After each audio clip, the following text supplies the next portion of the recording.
Frank, what's up, brother? Thanks for being here, guys. Corey from Bimmer Invasion. He's in town. Yep. What are you doing in town, bro?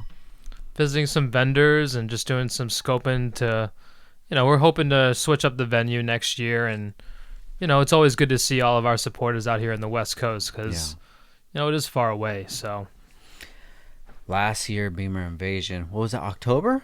September. September. Labor Day weekend. Bro, that was a great time, dude. That was so fun. It was. Yeah, we were overwhelmed in a good way. Yeah. By how supportive the community was. And obviously with Bimmer Fest not being a thing for a couple of years, we knew you guys were waiting for something like this. So it was awesome. There's definitely been a gap, ever since. I haven't been into the BMW community for that long. But when I got my M4, it was in 2017. I think either late 2017 or 2018, I took it to Bimmer Fest. And, it was cool. It was cool. Yeah. It was just like any other sort of meet, any other sort of car show. But then when I started to get more into BMWs, I was asking people like, hey, well, what's the big show? Where does everybody go? And that's what people were saying is like, well, it used to be Bimmer Fest, but I don't know what happened to them, which left like a huge gap in the market. You guys blew it out of the water, dude. It was such a good time. No, for sure. I mean, the thing is, too, it's like we are a car show, but it's more about the people and the community. And that's the difference between BMW and what else is out there, truly. Yeah. I think when we set up at Invasion LA, that was probably the best booth that I ever set up before. Really? Hell yeah. It was huge. You had a good footprint. Which is a lot. I'm going to take that back, second best. Because, I did Tuner Evo. Okay. 2019.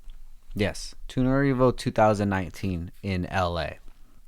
And, in the skate shop where it has, like, the graffiti wall. Mm-hmm. So we actually, because it was inside the Los Angeles Convention Center, I believe. So they had given me my square footage. I had this much space. I'm like, all right, cool. This is what I want to do. I want to do like, I forget what they call it, but like, have you ever been to Complex Con, or have you heard of it? No, I've heard of it. I've never been. Yeah. So it's not like a standard booth like we're used to in the car. It's like I don't even know what you would call it. But anyways, what we did was I had that big graffiti wall made. It was made of like brick wall like this. And I had the car that's in the garage with the graffiti. I had the car there. And then on the other side, I had a 10x10 kind of space, probably about something as wide as this, which the paneling was like the one where the autographs are. Mm-hmm. And it was like a bedroom. So I had a TV in there. I had like posters on the wall and things like that. I had a carpet, and it was really cool, dude. And it was kind of like an art exhibit, as opposed to like just having a canopy up. Yeah, I mean, obviously with us, like, we're not a convention like SEMA. Yeah. But we encourage people to set things up kind of like SEMA if you have the budget, of course. Sure. I mean, our prices aren't the same as SEMA, but that's the thing is, like, we have such a strong media presence that we want people's booths to be unique.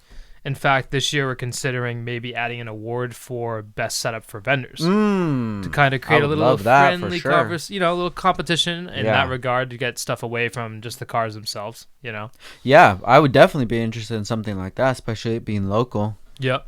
It wouldn't be that much of an issue to get it over there. I spent maybe like a month building that whole set and just thinking about how we were going to break it down and how we were going to set it up and had everything numbered. And it was really cool, dude. It was that's a great cool. time. So I would love to do something like that. Yeah. Invasion is in September. Yeah, September 7th. Yep. Yeah, I would love to do something like that. Something creative, I hate just putting up a tent and a table. Like, yeah. That shit's whack to me, bro. Yeah. But it's the name of the game. Yeah, there's certain things you can do, like backdrops, flooring. Obviously we're in the automotive space for this, and we're also outside, so there's a little bit of limitations when it comes to like being able to have power, have TVs, do other stuff. But you're a creative guy. You'll figure it out. Yeah, for sure. Yeah. And definitely gives me something to look forward to. Yep. But yeah, last year you guys did a great job, man. It was fun. So tell me about Invasion, how long you've been part of the team and how long it's actually been around. Yeah, so Invasion started back in February 2020 by Ken and Miguel. Oh, wow. So right before COVID. Okay. You know, which turned out to be a blessing in disguise because they did like a couple small rallies locally in Florida, and then COVID happened, and then they decided to do a show in Melbourne. So it was right in the middle of COVID. Everybody's still wearing masks and stuff like that. I mean, Florida never shut down like the rest of the country did. So, but people still wearing masks and being wary of, you know, COVID and all that stuff. But what separated these guys, or what stuck out to me, was the way they covered things, like their media presence. Like, don't get me wrong, like people have been doing videos and stuff like that online for a while, but the way they were able to capture like their event like it was a movie. So if you didn't go, you knew what it was like, the vibes, stuff like that. And then if you went, you got to relive that day. Yeah. You know what I mean? For So sure. that was really, really cool. And then they had this series called Every Build is a Story. So they showcase people's builds, and you get to talk about like what you do for a living and stuff like that. Because again, like this community is more about the people. And I reached out to them one day and was like, hey, like I want to have an Every Build is a Story on my car. Like, would you guys be interested in coming up to Boston? And they said, you know, because of COVID and other stuff like that, like we couldn't do it. But if you come down to Florida, you know, we'd be interested in having your car do that.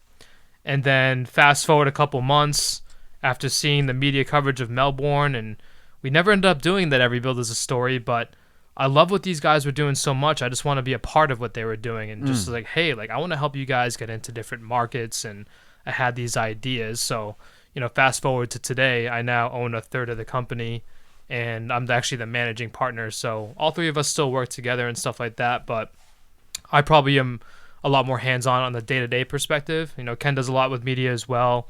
Miguel's really good with his vision. Miguel was the one to really put all of this stuff together. And obviously we've grown from doing free meets and having like 20 guys together to over 6,000 people and over 1,000 cars every single time. And it's honestly a blessing, man, because being able to do something that you love and then, you know, continuing to build that, it feels great, you know? 2020, bro. That's so recent. Yeah, it's brand new. Bimmer Invasion's only been around for 4 years, and it's really like 3 because we haven't done that many shows. We've done Orlando 3 times, LA once. Melbourne was the first one out of school, and then we did Texas, and that's it. So this year was the 3rd year in Orlando? Yes. Oh, shit. Okay. Huh. Yep. Like I'm saying, fairly new. So I thought you guys were around for a while. No, that's it. So Yeah, last year we went. So that was the 2nd show. yeah. When you attended when as we- a spectator, yeah, as a spectator. yeah, that was our 2nd show at Desertland, and our 4th show ever. Oh, shit. So we've only done 6 shows. Bro, I love it, dude. Yeah. I love it. I love being part of something when it's still like in its infancy, you Yeah. know, still growing. Because Yep. I've told you guys, like, I'm gonna be around for the long haul.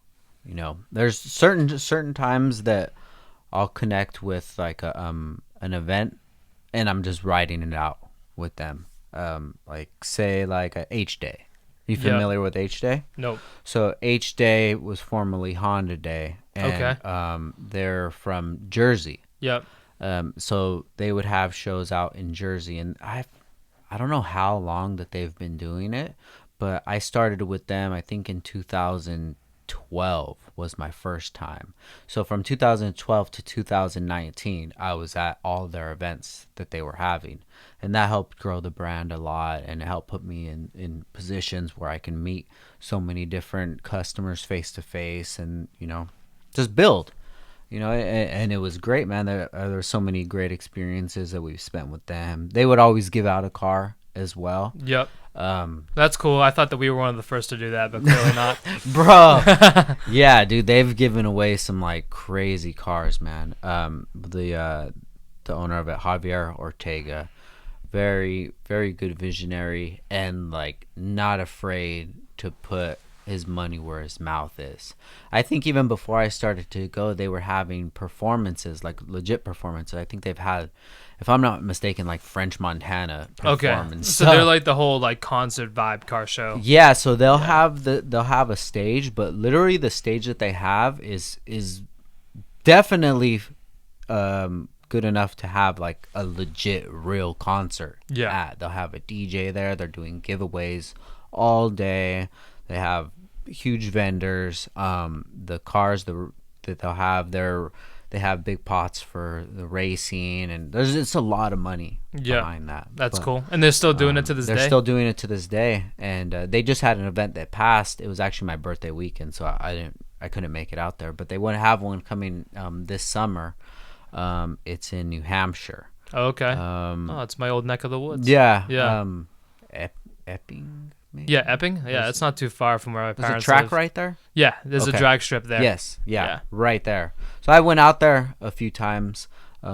Great show, but I say all that to say this is like when I find good people to build with. I mean, wherever you guys are gonna do event at, like I'm gonna try to be there. Cool. If it makes sense. Yep. You know, I just didn't know you guys were that recent as to 2020, Yep. which is awesome, man. Yeah, it's a good problem to have. I mean, I've almost quit like 3 times. Like, it's so stressful. Like, people don't realize how much work it is behind the scenes. Yeah, right? I can only And imagine. there's a lot of stress involved. Things don't always go according to plan. And then when you don't put any money in your pocket, you're like, why am I doing this? And then you see how happy all of the people that attended were, and you're like, that makes it worth it right there. Because, like, obviously, like, none of us got into this for the money. Yeah. You know what I mean? It was a place of passion, and that's what comes first. And that's why I think people buy into the whole invasion lifestyle, is because it showcases people's passion for this brand or just cars in general, and being able to connect with people with the same mindset. It's awesome. For you sure. know? You know, one thing when we went as spectators, Mm.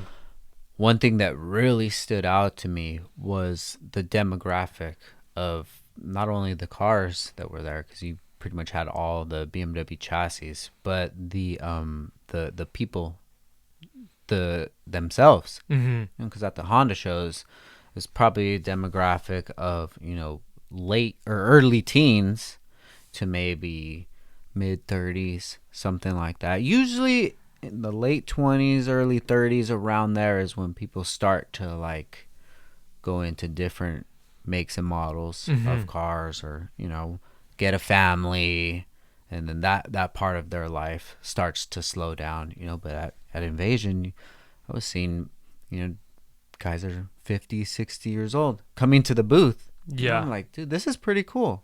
You know, because then you're having different conversations. It's not about the money. It's not about how much it costs. It's not about the discount. What is the discount? Like, what is this? What are you offering? Okay, well, this is this, and this is where this goes. Oh, okay. Let me get one. Yep. You know? Even to such a strange point where it's like, people will be like, oh, yeah, okay, let me get that one and that one. And I'm like, well, this doesn't make sense. Like, why are you buying 2? Like, I'll rock red and then Switch I'll it up. rock blue later. Yeah. And just coming from majority the Honda community and then going into BMWs, I'm like, wow, I've seen the same customer buy like 4 different kits. Yeah, it's You like know? the Golden Wrench caps. They have Yeah. every color. Yeah. Yeah, they switch it out. They buy extra parts just to be able to switch it out at ease. you And I know? love it, dude. Yeah. And when I went to Invasion that first time, it just started to open my eyes to like, wow, there's a whole different world out there Yeah. that we haven't even tapped into. Imagine when you get into exotics. Oh, man. Some of those guys have 10 sets of wheels for one car. Like, Yeah. that can happen in BMW too. You know what it is? BMW as a brand has so much history that people believe in, kind of like Porsche, you know. But obviously, with your line of work, Porsche might not make sense because you open up the back and you just see a couple of fans, and you For can't really sure. show off the bling, you Yeah. know, unfortunately. But in terms of like the actual manufacturer, the history, the racing heritage, like people love that shit. Like the M3 market has turned into the 911 market. Maybe not as drastically, but think about it. Like ever since COVID, Like the E36s have gone up, the E46s. Like 5 years ago, you could buy a manual E46 for like 20, 30 grand. Now they're double. And even that was on the higher end market. I'm talking clean example, special color. You still have all the interior, the the cup holders still work. Yeah. Like same thing with the E92, the E90s. They were like 20 grand. Now they're 50, 60 grand. They're going for MSRP or higher. So you can't even get a bank to finance it because they go on the little Kelly Blue Book or NADA and like, oh, this vehicle is worth $18,000. Yeah. And then you go to a place like EAG where they're selling you a perfect example with 5,000 miles and like, oh, it's 81 grand. So it's like put up 60 to 65K and finance what they think it's worth, or you're a cash customer. So like people are starting to collect BMW M3s like 911s. If you look at every generation of 911, all the older ones go for just as much money as the new ones. Like the E30 is the same thing. Like you can buy an E30 or a G80. Yeah. Like that's crazy. You know what I mean? But it's cool at the same time. So. Yeah. No, I definitely like it. And what I really like about it is that the communities, the aftermarket community, I don't know if this is how you feel, but it feels to me that it's still in its infancy right now.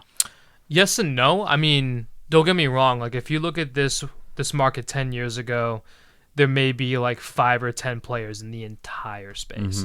Whereas nowadays, I feel like there's 5 or 10 new players every year. But because the community itself is continuing to grow, it actually doesn't hinder all the businesses that are in this market. Because people are buying into this lifestyle. They really are. Like if you're a true car enthusiast and you care about the actual driving experience or working on your own car, dude, it's BMW or Porsche. Like every single tech at every single manufacturer, they may be working on Porsche, McLaren, even like Kias, but all the techs drive BMWs, bro. It's just how it works. You know what I mean? So people really buy into that. Yeah. I was really surprised when we got into it how our products were received by the community. Now you're an essential. Yeah. So congratulations. Thank you. I appreciate it. Yeah. I don't know if it's just me noticing it, but it's like you get the golden wrench caps, you get the Downstar hardware, you get the CSF cooling accessories, and you get Venturi intakes and other carbon accessories. And with those 4 things right there, Megazord.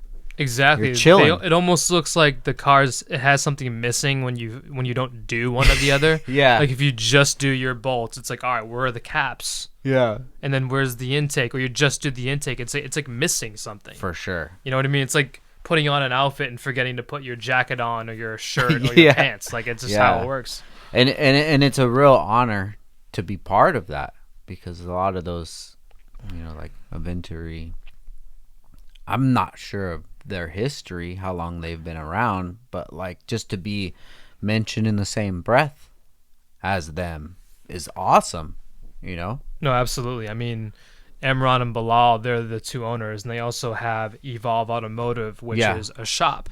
So a lot of the guys that own shops are starting to do their own R&D to come out with their own products and create their own brands. Yeah. And even Turi is like the creme de la creme for BMW. Like people strive to own that. I mean, there's a reason why it's like double everyone else. Like for me, I went with Turner just because I just like the overlays that it had. Okay. Because I just wanted to bling my shit out. Like from an outside perspective, like the exterior of my car looks stock, even though I've replaced everything.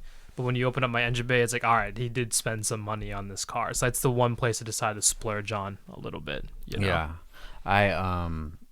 I ended up meeting those guys before I was even into BMWs. Oh, really? Yeah. So Ravi from CSF, that's one of my good buddies. Yep. 2019, I think. Yeah, January 2019, I believe it was. We were in Japan for Auto Salon. Yeah. And Ravi's like, hey, some of my buddies, they have this business. They want to go to dinner. Are you guys down? And it was me and my buddy Ryan from Rywire. Are you familiar with Rywire? I'm not. They do like motorsports wiring. Oh, okay. Like wiring harnesses for swaps and things like that. We're like, yeah, cool. So we went out to go to dinner and we meet these guys, and it turns out to be the guys from Venturi. And nothing even clicked until a few years later. I wanted to get my intakes for my M8, And then I was like, wait, are these the guys that I met with? And it ended up clicking. And Yeah. then yeah, we've done tons of work with them since then, and have our kits on their cars and stuff. And it's the community's been very receptive to us, which Yeah. is an honor, bro. Yeah. No, You know? absolutely. I mean, I think guys like Sean from Mashi Marho, Yeah. he does a really good job pushing those like 4 core products for the engine bay, and he's done a really good job, blowing up his business through social media. So like people look at Sean as one of the guys as like the standard of building a car. Like his E92 335 was killer, and then he decided to get into on the other platforms. Like he went from an N54 into all the M's and started dressing up all the engine bays, and now it's like this is it. Like people want Downstar, Eventuri, CSF. Like it just that's it. Bro, even Sean, right? I put up that I was looking for a G8X to do a kit on, and he reached out to me and said that he had a buddy, which was Dylan from Street Hunter. Mm-hmm. And I actually went. That's the car that we made the first kit on. Oh hell yeah! And then Sean started to sell our kits, and he's probably our number one dealer. Really? Yeah. Oh, that's cool. Great dude, man. Yeah, he is a great dude. A hustler. Yep. And you're right. It takes people like that to be able to, oh hey, you get in that golden wrench cap. It would go good with that. Is this Downstar kit? And that's definitely helped out a lot. And then even going to Invasion, getting to know the guys from Keys. Yep. And then now they're a big dealer of ours as well. Hell yeah. And even IND. Yep. We got into IND and it's like, man, this is so cool. It's like now I feel like we're actually part of the community now instead of being like on the outside. Yeah. And none of this, I say all that to say this, none of that would have even clicked to me if I didn't go to Invasion and didn't have a good time. Because I didn't know you at the time. I knew Miguel just from social media. I think it was even Facebook. Yeah. We would cross paths every once in a while on there, but it wasn't until I actually went to the show, and being that I had gone to maybe 100 events before that, Honda wise or what have you. I was like, wow, this is impressive, man. You guys really built something great. No, it was fun because all of us have different skill sets we bring to the table. So Miguel's probably been in the community a lot longer than me and Ken. Honestly, probably more than us combined. Like he's had so many different M3s. He has the Atlantis Blue. A lot of people know who he is. He's been hosting Cars and Coffee for years. So he brings a lot of that experience to the table. So between Miguel's expertise from like a show perspective, Ken's had a YouTube channel for a while and is continuing to grow his craft as a media content creator. And then of course I have my sales and business acumen. Like the three of us were able to create this. Like I couldn't do it without them. For sure. You know what I mean? Like it's a perfect trio. Yeah. With the three musketeers, with the M stripes musketeers. I love it, bro. Like, we were having our combo earlier, and you were talking about building a team, and man, what you guys have is something that is just to be admired. Because I'm like, bro, I would love it. I would love it if I had somebody there that you could trust, somebody that had the same drive, and you guys all had the same sort of vision and working towards it. With a team like that, there's no reason that there can't be an Invasion 5 times, 10 times a year all around the world. Yeah, unless we all quit our jobs, then maybe we could do it. But no, I mean, how I look at it too is, I know a lot of the guys that do, 10 plus shows a year, like, Tuner Evo, Elite Tuner, Clean Culture, and they all do great, right? They do really, really well. But what I notice is like 10 events a year does not mean 10 times the revenue, but it definitely means 10 times the work. And I feel like if you do a show that's a little bit close to one another, like let's say you do Atlanta, Orlando, and Nashville. Yeah. Like all of them are within like a couple 100-mile radius. Like you could go to all 3, or you could choose 1 or maybe 2 out of the 3. So I think kind of withholding events and making, 1 per quarter, different parts of the country, or hopefully different parts of the world someday, it creates more of a FOMO where it's like, shit, like I don't have the option of going after one of the other 9 dates. Yeah. I have to make it happen for this date, especially if it's in my neck of the woods. It's a no-brainer. Yeah. Like the average person out of state probably spends like $4 or $5 just to attend our event. It's crazy, bro. It's Wow. honestly like it's a blessing. It's humbling, and like we appreciate the support. Like it's crazy, but it's not even just us. It's the BMW community. Yeah. Like if I try to do the same thing for something else, it wouldn't work. Yeah. So it goes together. It's good that you understand that the investment that people have, because I don't think that that's shared with a lot of people who throw events. Yeah. The community, just think about it, like in SoCal, like what was the big show in Bimmer Fest? So like since they've been gone, there's been such a gap. So if you guys didn't decide to make Bimmer Invasion SoCal happen, who knows what that can actually do to the community itself. I think in some ways it was already starting to affect the community itself, The thing is, we also wanted to be ready for you guys because we knew you had a Bimmer Fest. Like, the Northeast has impact. Mm-hmm. Great show. Love attending Jason's show. He does a great job, right? So when we were like, all right, let's do SoCal, like, let's make sure we're ready for it, because when I first started with these guys, I saw how successful they were with Melbourne. And I'm like, okay, like, let's just copy and paste this business model to new markets and we'll kill it. And it was not that easy. Like, when we went to Dallas, we did it the same weekend as Texas 2K. Oh, shit. Okay, so I'm pretty new to the scene. Like, I've attended car shows, but I'm from New England, okay? So we have, like, Import Evo, like, Hot Import Nights. Like, it's certain shows. So I haven't really had, like, exposure to like the really big national scale shows. Like, I was thinking to myself, like, oh, if I'm a BMW enthusiast, if I had the opportunity to go to an all BMW show at Texas 2K, a regular car show, which one would you choose? Obviously the BMW show. Meanwhile, Texas 2K is top 5 biggest shows in the country, like Formula Drift Size, like Fuel Fest, all those guys. I'm like, fuck. So we lost a lot of money. And because it was smaller and we projected ourselves a certain way, like, there was a whole, like, this is a money grab. Like, bro, people have no idea. Like, we're out there busting our ass and losing tens of thousands of dollars. Like, we didn't want to do that. Yeah. You know what I mean? But it turned out to be a great learning experience. And we weren't able to get where we are today as quickly without that failure. I don't like the word failure, but it makes sense. Like, you need to learn from mistakes, past experiences. And that was one of the hurdles for Invasion, and it helped us get to where we are today. I'm glad that SoCal worked out and it was beneficial for you guys, because it could have not been. Oh, dude, I was shitting myself. Bro. So 45 days to go, we sold like 300 tickets. Oh, shit. Like, no exaggeration. Whereas February, so Orlando, we were sold out of like car show tickets, like, I would say 3, 4, maybe 5 weeks ahead. So we're thinking, like, okay, we go to Cali, there's more people out there, there's going to be some correlation. No. Like, nobody bought shit. And then we sold, like, over 5,100 tickets in the last 30 days, and more than half of that was the day of. So obviously people in Cali just wait to the last minute. Yeah. But yeah, we didn't know what to expect. Like, I literally thought we weren't going to have a show.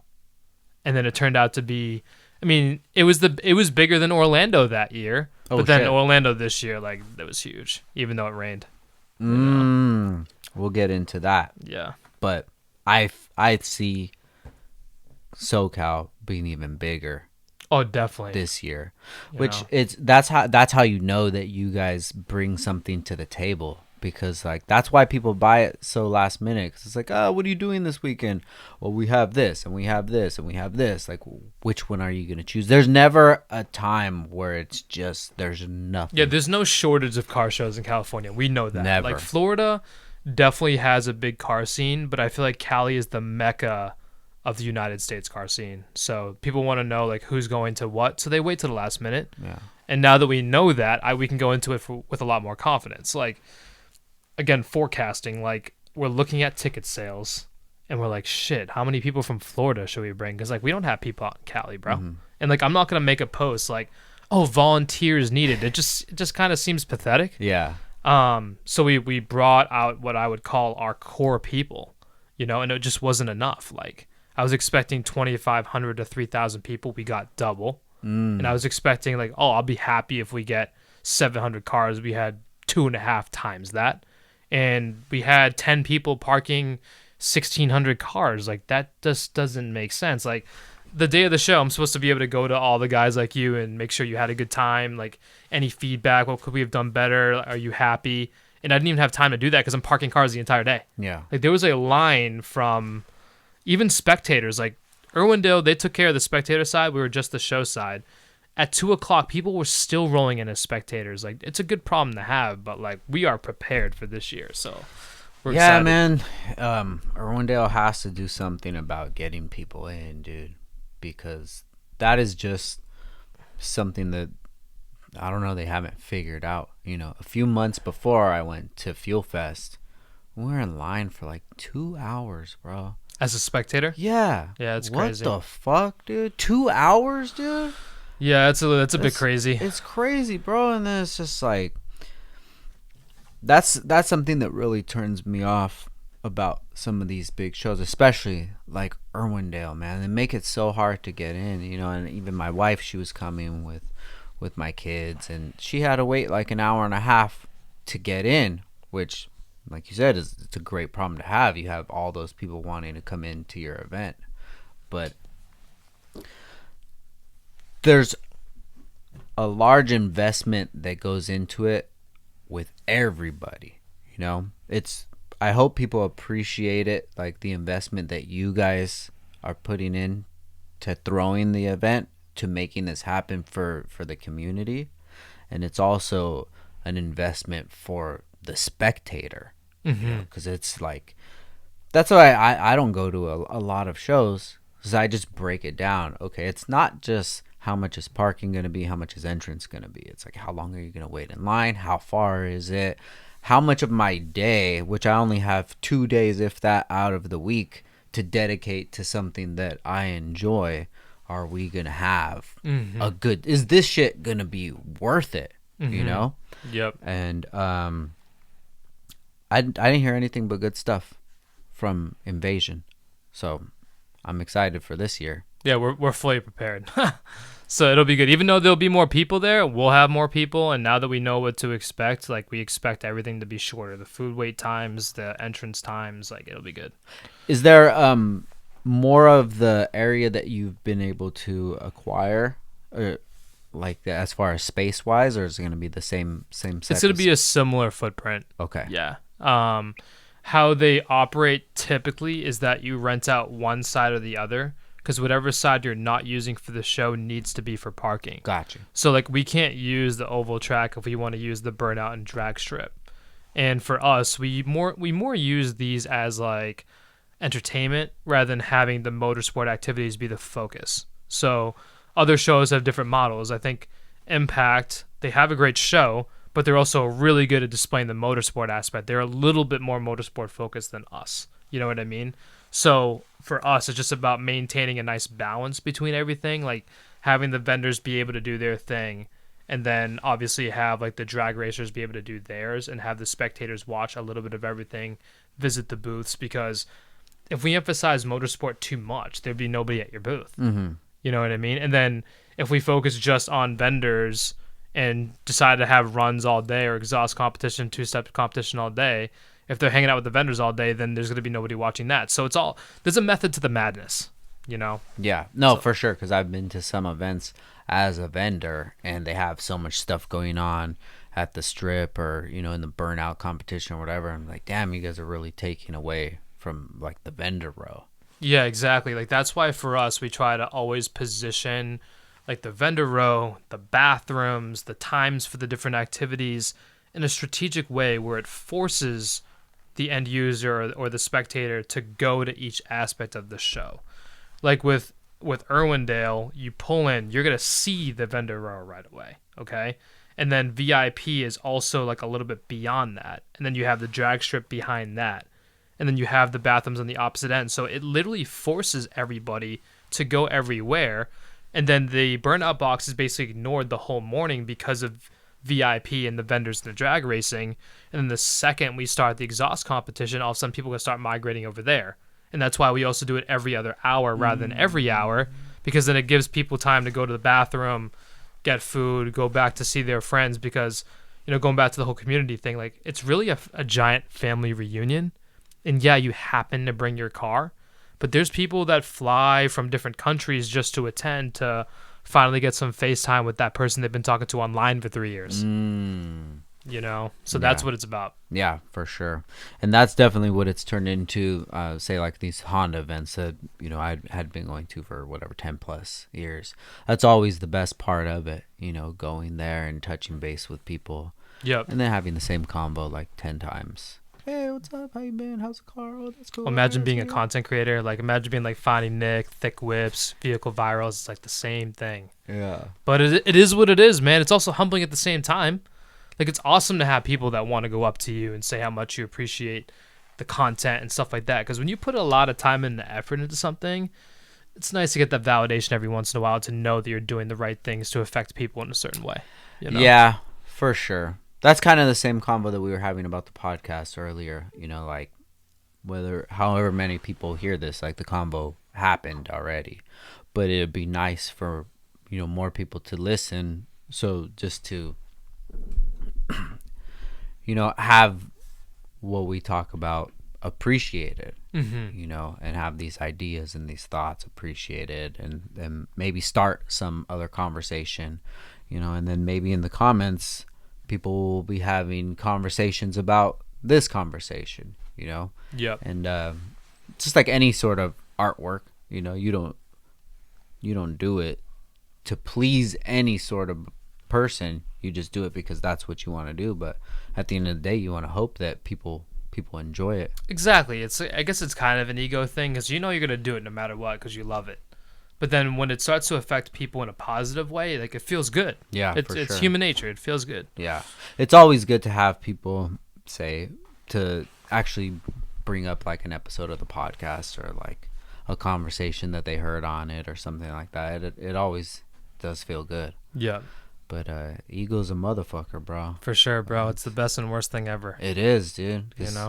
My ego definitely has got me to where I am today, but it's definitely got me into some positions that I look back at now with like more mature eyes and like, probably wouldn't have done that. Yeah, but it's all good. It's part of the journey, brother. For sure. No, you're definitely right.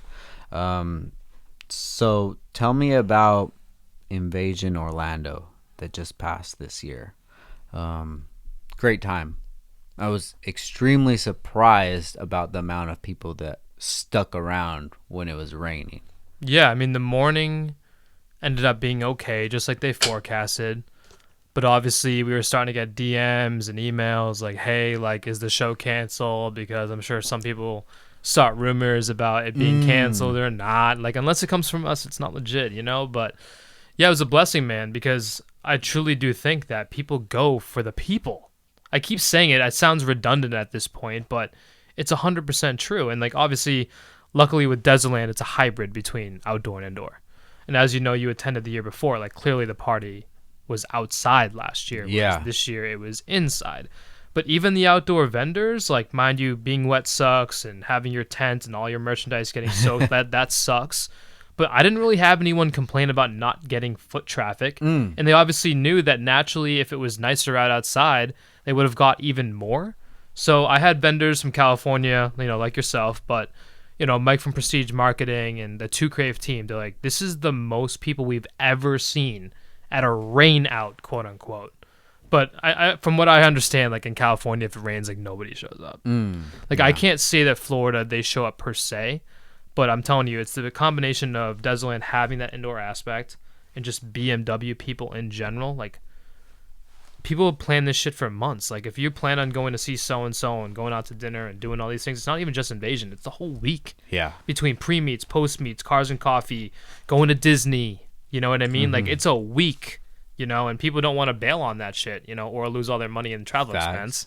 So people showed up, man. We had over 6,000 people. It was the most people we've had to date at a show, and it was a rain out. Wow. So blessing. Yeah, definitely was a good time. That's what I was thinking of it as if this was in California, nobody would be here. Yeah. That's why we're definitely starting to flirt with the idea of doing more hybrid or more indoor shows. Just obviously, if you do a convention center, it's a little bit difficult to do motorsport activities just because we like to break it up. But that's also the benefit of having more than one show. You can have one be more motorsport focused, one more static. You know what I mean? Because it's funny, like, even though we all love BMW, I feel like different parts of the country like different aspects of BMW. Like, I feel like in the Northeast, they care a lot more about being fast. And that's super cool.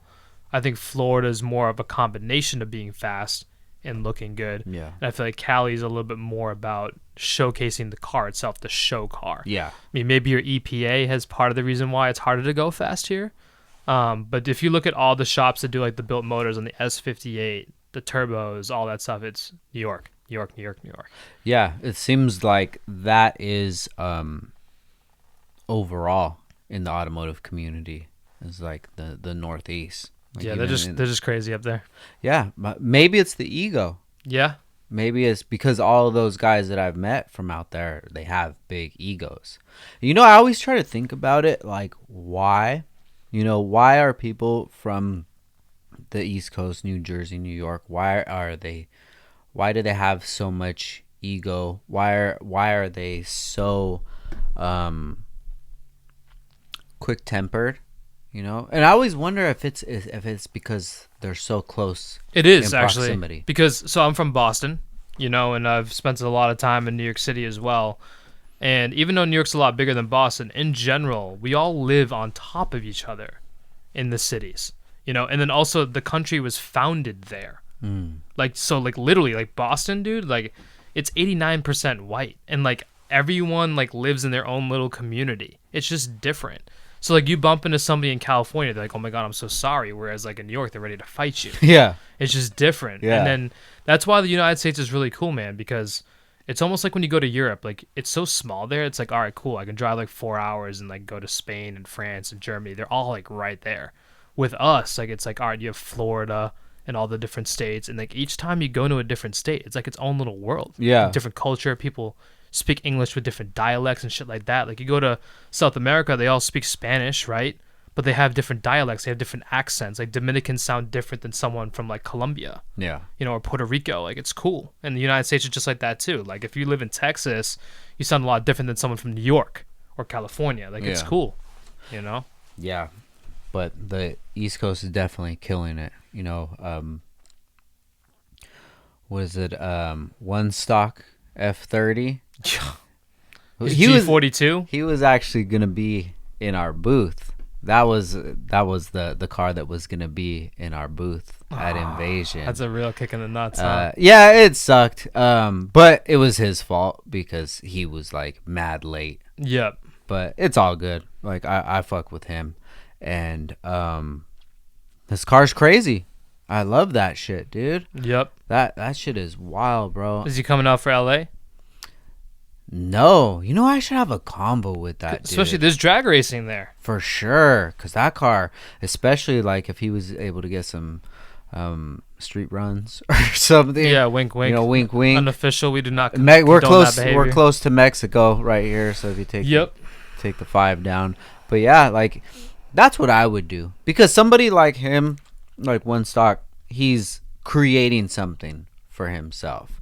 He's creating a brand for himself. All the work that he's putting into the car, everybody that is part of it, all the shops that are helping him build it, like that's a whole ecosystem that he's building, and that can be something that can turn into shit whatever he wants, you know. Yep. Him and like No Hezi, like all those guys that are building these cars that they're just going fucking 8s and then just driving them. I heard that he was almost in like the 7s. That's fucking crazy, bro. Yeah. You know? And that's a B58 Yeah. too. It's not even the S58. It's crazy. Yeah, it's really crazy to see the numbers that these cars are doing. But yeah, I totally agree with you. Like that part of the country is more about, you know, speed. I don't give a fuck what it looks like. It's they just care about like meaty tires and maybe they'll change the wheels, but it's just about being as fast as possible. For sure. And then when you get to Florida, you kind of find the best of both worlds just because they have the ability to go fast and not have to worry about getting pulled over a ref or anything like that. Yep. But I do find, and it is me being biased, that the cleanest cars do come from California. Yep. You know? You guys like your bling out Yeah, here. for sure, dude. And maybe that's just a different type of ego.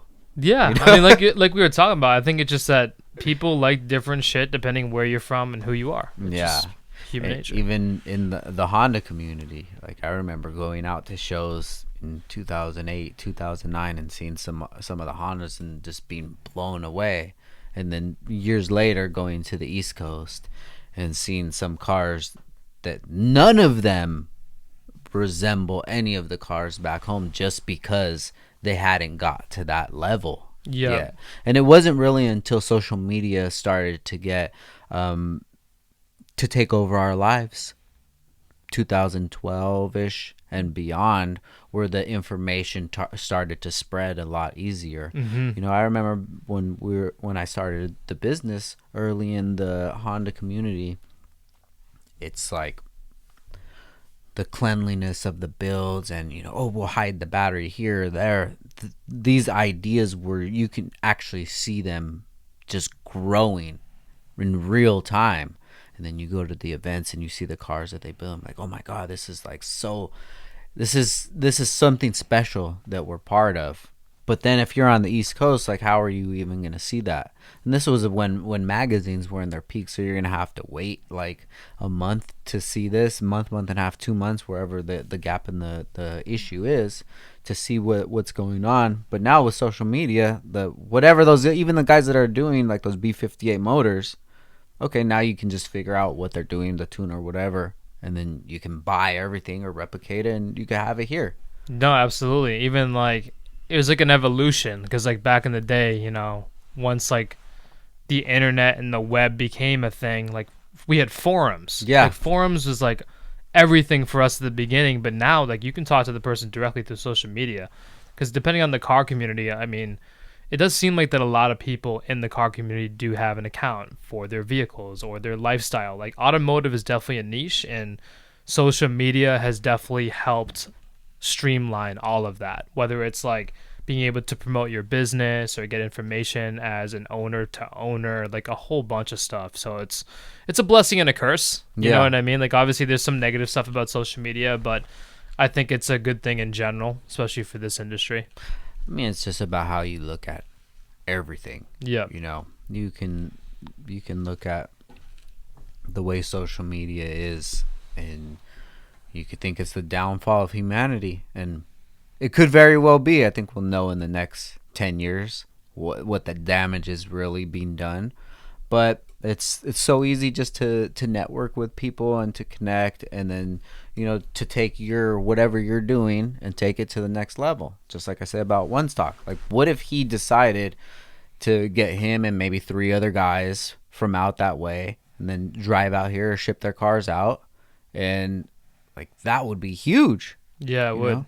Just like when we went to Invasion, you know, like Danny took his car out there, like, well, that was huge, man, because you could see it online and you go, oh, that's cool. But until you like see like Daniel M. Life's until you see it in person, like, wow, dude. Attention to detail is crazy. He really did a great job with that car. His style is perfect for me because he knows how to not be subtle, but still be subtle at the same time. And that is the perfect balance for me, because I'm more of an OEM plus guy. Yeah. You know, I appreciate all like the crazy builds out there for sure. But if I ever wanted to get away from my purest OEM plus, I would build a car just like Daniel. And I think that the G platform is a perfect example of a car to do that for. Whereas like the older M3 models, it kind of makes more sense to be a little bit more OEM plus, if that makes any sense. But yeah, Daniel has really good taste. And another car, just to put this whole thing in perspective, was Silver Beamer's E92 335. Oh, okay. We had people that literally said, I never thought I would be able to see this car in real life, and you guys made it happen. And Max was so overwhelmed by the positive response of him being there. Like he felt extremely humbled. Then all of a sudden he started his whole like U.S. tour where he's like, I'm gonna go to all these U.S. events because you go to Toronto or Montreal, like everyone's already seen his car, but here nobody has. They just see it online. So people love that, man, because again, it's about the community. Like even Colorado M3, like we had him at the first invasion. And people like same thing. Like I never thought I would see this car in person, and he was like one of the OG, BMW pages, and still is. Yeah. You know, And it's cool when people like that they just take that chance. Like I said, Daniel, like that's a lot to be able to get you. Like if you actually talk to him, or if you guys check out his vlog about Invasion. I think his channel is just Daniel Daniel M Life on YouTube. Make sure you guys check him out. But he documents everything that he went through to get it out there, and I personally know what he went through, and it's like, man, he did a lot for the passion of it, just to be part of it, and that's something that because he's one of the guys that I went with when we went to spectate the year before. And we made the plan of like, dude, next year I'm going to have a booth. You got to bring your car. And we did it. Yep. And he made it happen. And it wasn't an easy thing. It wasn't as easy as, okay, take my car. I'll fly in. I'll see the car there. Bing, bang, boom. We're good. Like there's a lot that goes into that. But I hope that he realizes how much people appreciated it. Because people were coming up to him and just like telling him like how beautiful his build really is. Yeah, no, absolutely. And I think like a lot of the guys, like when you came the first time, like didn't you, I don't know if FOMO is the right word, but didn't you wish you had your car there? Yes. Oh, for sure. You know what I mean? Because sure. it's not even just about the money it takes to get the car there. It's the whole process. It's the logistics. You know what I mean? So, if anyone checks out Daniel's vlogs, you'll see what he went through to get there. And even though Daniel successfully got the car there, there's stories of people who didn't successfully get a car there. Like, look at Mellow Yellow, Mahir. So, he debuted his Speed Yellow G80. And, I mean, I don't know if this is my personal opinion. Some people might agree. But I really think Mahir was one of the people that made the G80s cool. Okay? Because he was one of the first ones to get an individual. He's one of the first ones who didn't hide all of the G80's quote-unquote bad characteristics. Again, this is all a matter of opinion. But Speed Yellow was so bold on the G80, and because he was one of the first ones to have wheels and everything else, like, everyone fucking ordered one, And then even, like, G80 Soom, he was known to be, like, one of the fastest, like, manual G80 guys. So, like, there's certain cars, like, even Francesca with the, the mint green G80, like, there's certain people that, like, made that platform, like, cool. Yeah. And people bought into it. And, like, the second year, Mahir unfortunately got into an accident. Like he was leaving a red light and there was a van, like you could literally watch the footage from his black view, like van going 45 miles an hour, just ran straight through a red light, sideswiped him. And as you know, all the new BMW platforms, they just crumble to basically protect the driver, but his car was totaled. And people were like, oh my God, like I never expected you to still come to the show. And he's like, what do you mean? Like, I'm here for you guys. Like, yeah, it sucks my car's not here. It's awesome that I didn't get hurt or anything, but I came here for the people. Dude, that is so sad. Yeah. Oh my God. Damn, poor dude, bro. Yeah. And honestly, it's happened almost every year. Like I think there was like at least 3 or 4 cars on the way to LA that ended up getting in an accident. It's just kind of what happens. Yeah, that's definitely the name of the game, dude. Yep. Man. There's a Honda series that they have. Formerly it was called the Ibach meet, but now it's the Honda meet. It's actually coming up May 19th. So it's the biggest SoCal Honda only meet that they have. And I remember maybe a few years ago some kid actually passed away from crashing. Oh, yeah, it's terrible. Damn, bro, it's so sad. And you never actually think about it like, yeah, it's just another day, or just going to a car show or whatever, but it's just so many things can change on that day, as drastic as, unfortunately passing away or having an accident or even fucking cracking a lip or something like that. Yeah. It's a lot that goes into it, from the people that are actually throwing it, putting this capital up and hoping that it goes well, to the guy that took Saturday off and is washing his car at fucking 4 a.m. getting it ready. It's literally like a community effort. Exactly. Whether you're the guy bringing a car, right? There's a lot of prep into the actual build to be ready for the show. If you're coming from overseas, like you have to take flights, hotels, all this stuff. Like there's commitments and things that you need to do. Even vendors, there's a lot of work for you guys. Organizers, same thing. Like we're all putting in all this work because we love it. For sure. That's what brings us together. Yeah, no, I love it, dude. So let's take it back a little bit. Before 2020, before you saw this opportunity with Invasion, what were you doing then? In terms of like work or Just like in car life. related? In life, like So- where were you at? So back then, I was a financial advisor at New York Life. I was doing some financial planning for a while because I was in corporate America until about 2015. And, there's nothing wrong with having a job, like made good money. It's awesome to have benefits. But anytime the organization I work for started to pivot or do things I didn't agree with, because for whatever reason, I have a business mind, whether I was born with it or over time just started to sharpen my knife a little better. So you know what I mean? But I was like, you know what? Like working for someone else really isn't for me. So I started to, I had a car dealership with my best friend, Mina. I still to this day help people buy cars. Like I speak the language. So if you're a consumer and you walk into a car dealership, you're going to spend hours there to get a decent deal and walk out feeling happy.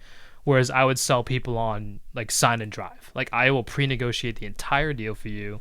It's $500. Just it varied on make and model or the person. Like some people are more hand-holding than others, right? But if you could show up to a dealership and already know that you're getting a killer deal, and you could just show up in F&I and like leave within 40 minutes, like people would pay $500 for that. Hell yeah. You know what I mean? Rather than going back and forth, sitting in the salesman desk, pretending like he's negotiating on your behalf with the manager. It's bullshit because the consumer has more tools than the dealers these days. So unfortunately, it makes the dealer have to pivot and play games to make money. You know what I mean? And then from a car perspective, I had a 911 at the time, so I am a Porsche guy. But my first like Euro car was an E92 328xi, and that's what got me addicted to cars. Like I always like had my Matchbox cars, played racing games, but it wasn't really until I had my license and bought a European car that I'm like, wow, like I for sure love cars. It's a part of who I am. Like I couldn't imagine life without a sports car. When was this? At what age? Let's see, I bought my E92 when I was 18, so just like the summer between freshman year of college and graduating from high school. So what things were you into before that? Well, I had a 2002 Chevy Trailblazer. You know what I mean? So even though cars is a part of my life, it wasn't really until I could actually drive a car that it became part of who I am. Like I said, the racing games, the Matchbox cars, watching Herbie, the little Volkswagen movies. I fucking love cars, but being able to own one and start modding one just took things to the next level. Did you have any other hobbies? Yeah, I'm a big golfer, okay. actually, and I like guns too. But I'm also just down in general for new experiences, bro. Like when you said like, hey, you want to hop on the pod someday? I'm like, yeah, I've never done it. Like, cool, why not? Yeah. You know what I mean? So I'm always down to try new shit. Like human? I don't know about that. It depends on how it's seasoned. I have celiac disease too, so if you can assure me that it's gluten-free, I guess I'm open to it, What if somebody definitely did come out with that, like how people will sell their seasonings or whatever, like Frank's seasoning, you put it on eggs, you put it on burgers, you put it on whatever. Like if they had, what do they call it, cadaver? You got a little chunk out of the leg. I would do it. I say right now that I probably would, but I feel like in reality I wouldn't. It just depends. When it came to that time, like everybody's there cheering you on. A lot of the your family times flew that in? I've enjoyed food is when I don't know what it is. Like, for example, like, I don't like mushrooms. If I can see it, I pick it out. Really? But if I can't see it and I just eat it, okay, no problem. It's weird. You sound like my son, dude. Yeah. Don't say it. Don't tell him what it is. yeah. He likes it. He likes it. Like, I don't want to know that it's alligator, but it tastes like chicken. As long as it tastes good, like, who gives a shit? So if you put it on a plate, I didn't know what it was, I'll try it. Again, as long as it's gluten-free and all that shit. But I don't know. If you told me, like, hey, like, taste this prime piece of human flesh. That would be weird. Yeah. I think it would be more weird if I slipped you some jerky and be like, Like, hey, do you check feed it out. your dog or your chicken's chicken? No, I don't have a dog, but I'm Okay. just thinking about if I did, where would I get the other dog from? China. They eat dogs over there. So the perfect point. If you're in China and you're at the festival, like, would you eat We already it? know that. Hell yeah, they eat that shit. No, I'm would Chinese, you, so I can't be racist. So would you? what? Would you eat it if you Hell were no. at I wouldn't even eat dog, bro. if you're at the festival? Nah. Bro, I'm fucking eating whatever they have I there. don't know. Bro, it's when in Rome. If they're there and they're doing it, you know? I don't know. I don't fall to peer pressure that easily. But it's more of like a societal norm rather than peer What pressure. about like cow? You know, I think No, isn't it's it in true. India? It's Yeah, like there's certain sacred? cultures, there's certain religions where you're not supposed to eat cow. And Yeah. obviously in America, where we're carnivores and it's all we eat, minus the vegans. I think if I really thought about it, I probably wouldn't eat any animals or any living creature. Well, there's At certain all. documentaries you should definitely avoid on Netflix, and it might change your mind. Yeah, I really don't like to watch documentaries anymore because I'm already like anxious and stressed out. Yeah. And then you're just like, oh fuck, World War III. Yeah, and This I is also gonna think that happen. they all have like this subliminal like political stance or like Oh, yeah, conspiracy dude. theory where it's just like they're so blown out of proportion these days. I agree. I avoid. Yeah. You know? I think nowadays I only watch things that are going to bring me happiness. You know, and I only started to notice that when like the Jeffrey Dahmer documentary came Oh, out. that made you really happy? I didn't watch it Oh, okay. Yeah, I didn't either actually. because People tell me my glasses look like him though, so I don't know if that's a compliment or an insult. I don't know. I'm sure there's some girls that find him sexy. Yeah, I'm pretty sure. I'm pretty sure there's crazy bitches out there, you know, that fuck with that guy. But I didn't even want to watch it because I'm like, okay, first of all, I have so much time to invest in like visual pleasures, and I'm gonna spend it on this that really fucking happened, and this crazy ass dude really did these things, and what is it gonna do for me? I'm not gonna learn anything new, like any skill that I can take from it unless I want to get into like, you know, human meat or whatever, what human jerky or whatever. But it's like, no, dude, I'd rather watch like episodes of Seinfeld or something like that. No, I agree with that. In general, I try not to make times for things that don't make me money, something that doesn't make me better, you know what I mean, or something that doesn't make me happy. Like we're so busy that like if it doesn't do one of those three things, I'm not gonna make time for it. Yeah. You gotta have some vice though, right? Oh, definitely. I have a couple. What do you got that you know, can talk about? I am the occasional cannabis user for Oh sure. my Used to use it God. a lot back in the day, but as I got older, I just don't need it as often. Like it's Yeah. definitely not a medication for me. It's more of something I enjoy. And Yeah. plus, like just like cars, like weed makes friends, bro. For sure, right? You know? Man, I've smoked with so many people at car events, and I'm just like, this is awesome. I love Yeah. it. But there is that fine line where there's a time when I was smoking so much that I was just overusing it, waking up in the morning feeling like shit, you know? Yeah. I hate it. And the first thing you do is blaze again to feel better. And, Oh, yeah. shit. That, when you do that, I've never been at that level. You've never wake and bake before, bro? No, Ever? No, dude. Yeah. I always have shit to do. Like, I always feel like I have responsibilities, and I feel like that is irresponsible of me because I don't drive when I smoke. I think maybe if I drove when I smoked or when I was high, that would be chill because then I could still get my day going. But like I definitely would if we were camping and nobody was driving and we just woke up and we're just chilling, you know, fuck yeah. Yeah. I would.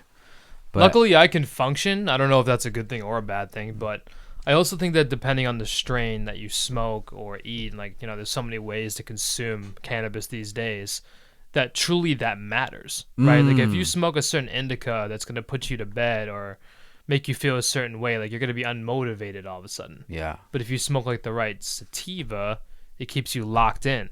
You know what I mean? So For like, sure. I mean, I don't go to the gym a lot. I've been trying to be better about that. But in general, like back in the day, like I used to like blaze and go to the gym. You know what I mean? Like blaze and work, like hit the fucking sales calls, like high, like not like, you know, stoned out of my mind. Like I want to be able to talk to customers, but I don't know. I just kind of felt like I was in the zone back in the day. And now that I'm getting older, I realize I don't need to rely on that feeling to feel that way. Yeah. You know what I for mean? sure. I think that's kind of the negative that I have with it is having to rely on anything.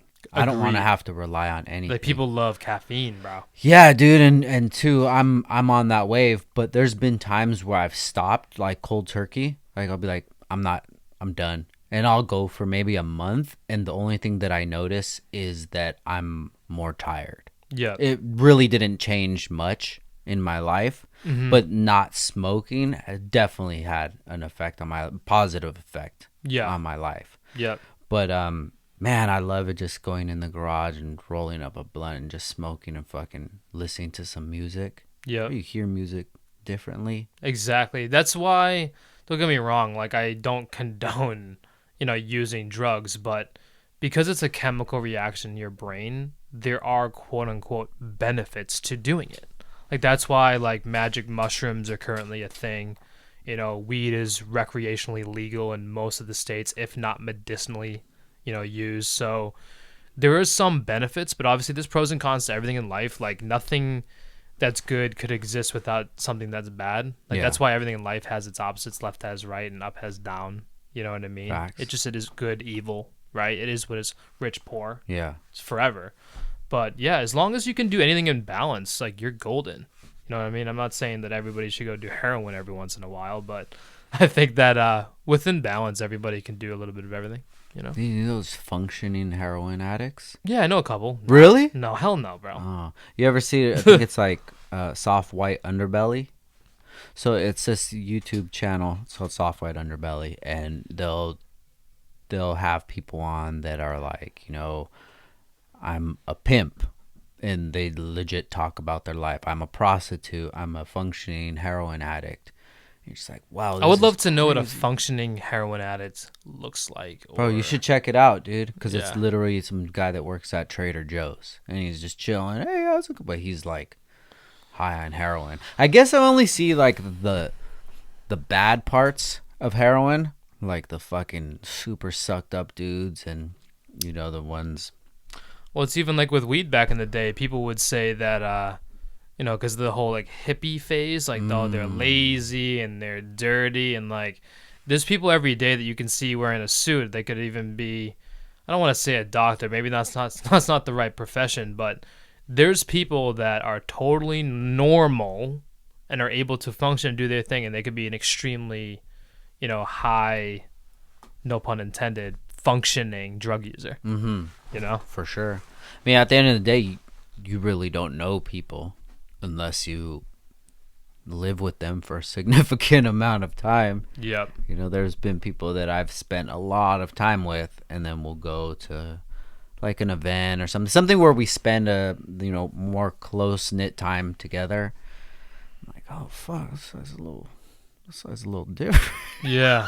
No, for sure. This guy he's human? What the fuck is up with this? What's up with you and this human shit, bro? I'm starting to wonder. What does Downstar really do? I would try it. We just sell bolts, bro. That's it. Yeah. That's all we do. Bolts and other bolts accessories. It's so weird when I tell people like what we do. It's hard to explain because it sounds really stupid. Like if you tell it to just some random dude who drives a car from A to B.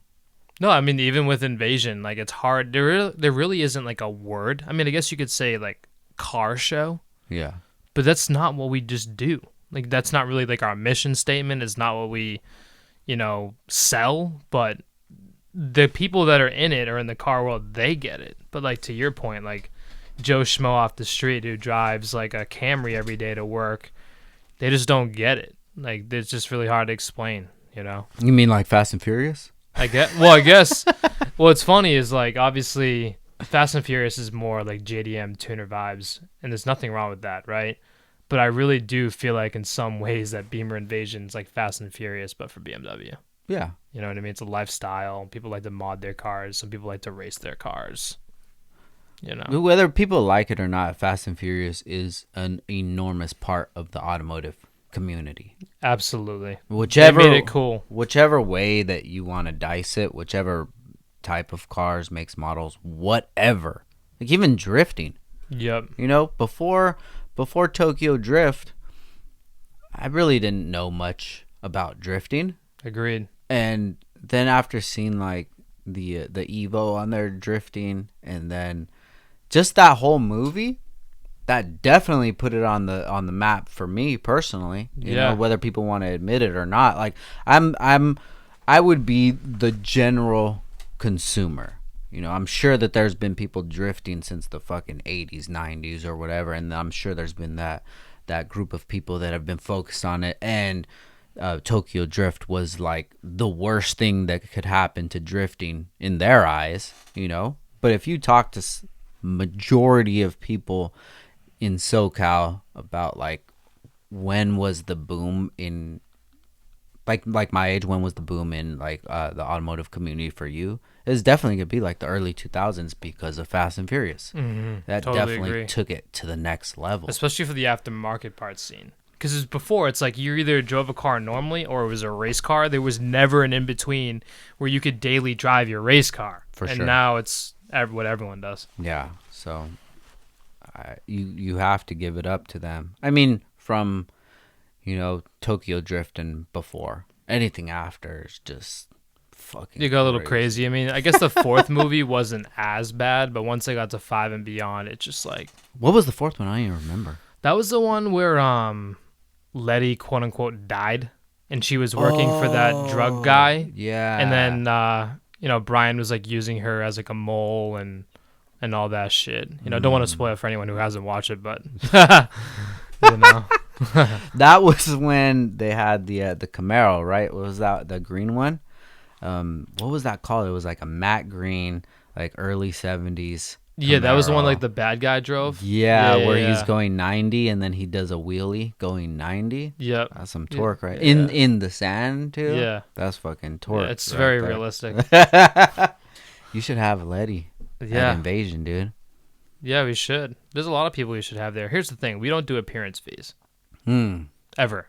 It's more powerful like knowing that these people want to come because they believe in what you're doing. For sure. Like we've had Alex Choi, Natalie Rouge, New Tran, like all these, I don't want to say celebrities, but obviously they're a figure in this world, thanks to social media. And like we didn't pay any of them to come. Like they wanted to come or had a vendor that they, get sponsored by, tell them like, hey, you guys should check out this. Alex has his M2, Natalie has her M2s, like New has a G80. Like there's a lot of people in that world. And I would love to get in front of like Samantha Tan, like she actually races BMWs. That'd be really, really cool. But like, I'm not gonna pay her to be there. Yeah, we don't even pay ourselves. Like, why would I pay them to be here? Facts. Alex Choi has an M2.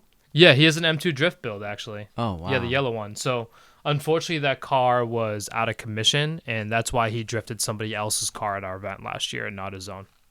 You know what? In LA. In LA, the after movie really bummed me out. Really? Yes. Not enough Downstar footage in there? No, because I didn't get to see any of it.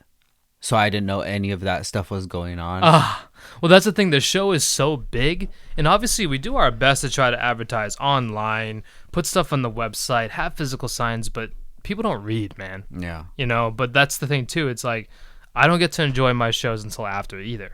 Yeah. I get to watch it through footage of other people, ourselves. Like, oh, that was cool. Yeah, I wish I was there. Yeah.